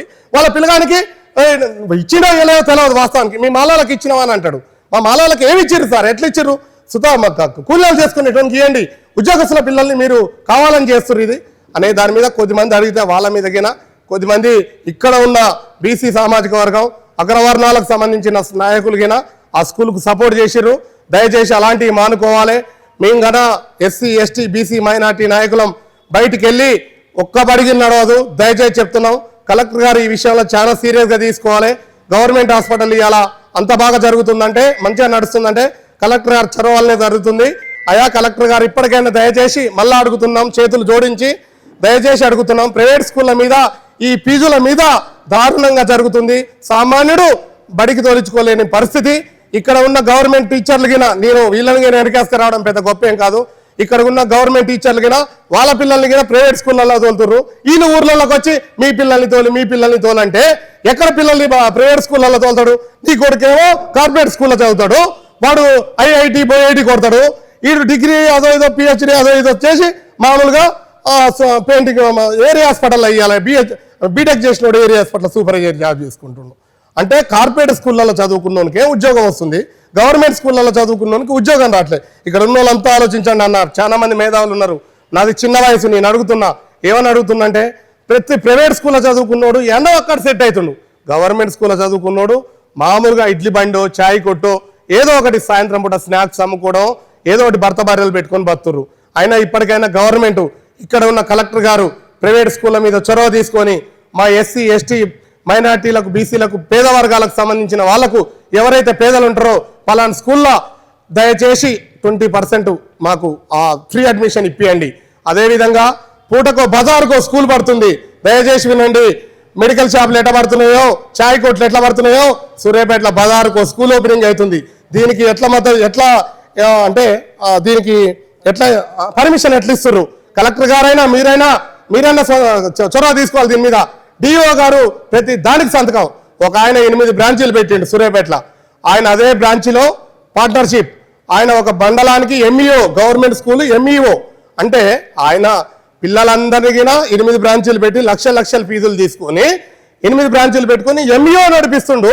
ఇలా గవర్నమెంట్ బళ్ళకి పిల్లకాయలు రావట్లేరంటే స్పందించకపోవడానికి కారణం ఏంది? దయచేసి మేధావులంతా ఆలోచించండి. దీని మీద యాక్షన్ తీసుకుంటానికి గట్టిగా నిర్ణయం తీసుకోండి. నాకు ఈ అవకాశం ఇచ్చినందుకు పెద్దలందరికీ ధన్యవాదాలు. కానీ మన తెలంగాణ రాష్ట్రంలో 20 సంవత్సరాల క్రితమే మన తెలంగాణ ప్రాంతంలో కార్పొరేట్ వ్యవస్థ తయారైంది. అదే మైదాన ప్రాంతమైన నిజామాబాద్ కావచ్చు, కోల్డ్ బెల్ట్ ఏరియా అయినా బెల్లంపల్లి కానీ రామగుండం ఏరియా. ఆడ పుట్టిన వాళ్ళే వరదారెడ్డి, ఆడ పుట్టిన వాళ్ళే ఆల్పో నరేందర్ రెడ్డిస్. సో మనకు ఆల్రెడీ వివక్ష కొనసాగుతుంది ఎప్పటి నుంచో. ఈ వివక్ష పోవాలంటే సోదరుడు టీఎస్యు అధ్యక్షులు ఒక కార్యక్రమం స్టార్ట్ చేశారు. దీనికి అంకిత భావంతో మేము పూర్తి సపోర్ట్ ఇస్తాం. దీన్ని గ్రౌండ్ లెవెల్ తీసుకెళ్ళి అందరికి చేరేవాళ్ళు చేసి మనం అందరి న్యాయం జరిగేలా పోరాటం చేద్దాం. మనం బూట్లు వేసుకోనో తెల్లంగిలు వేసుకోనో మీడియా అక్కడ పడితే కాదు, ఇది గ్రౌండ్ లెవెల్ పోతే సాధ్యమైందని సందర్భంగా తెలియజేసి నేను తప్పులు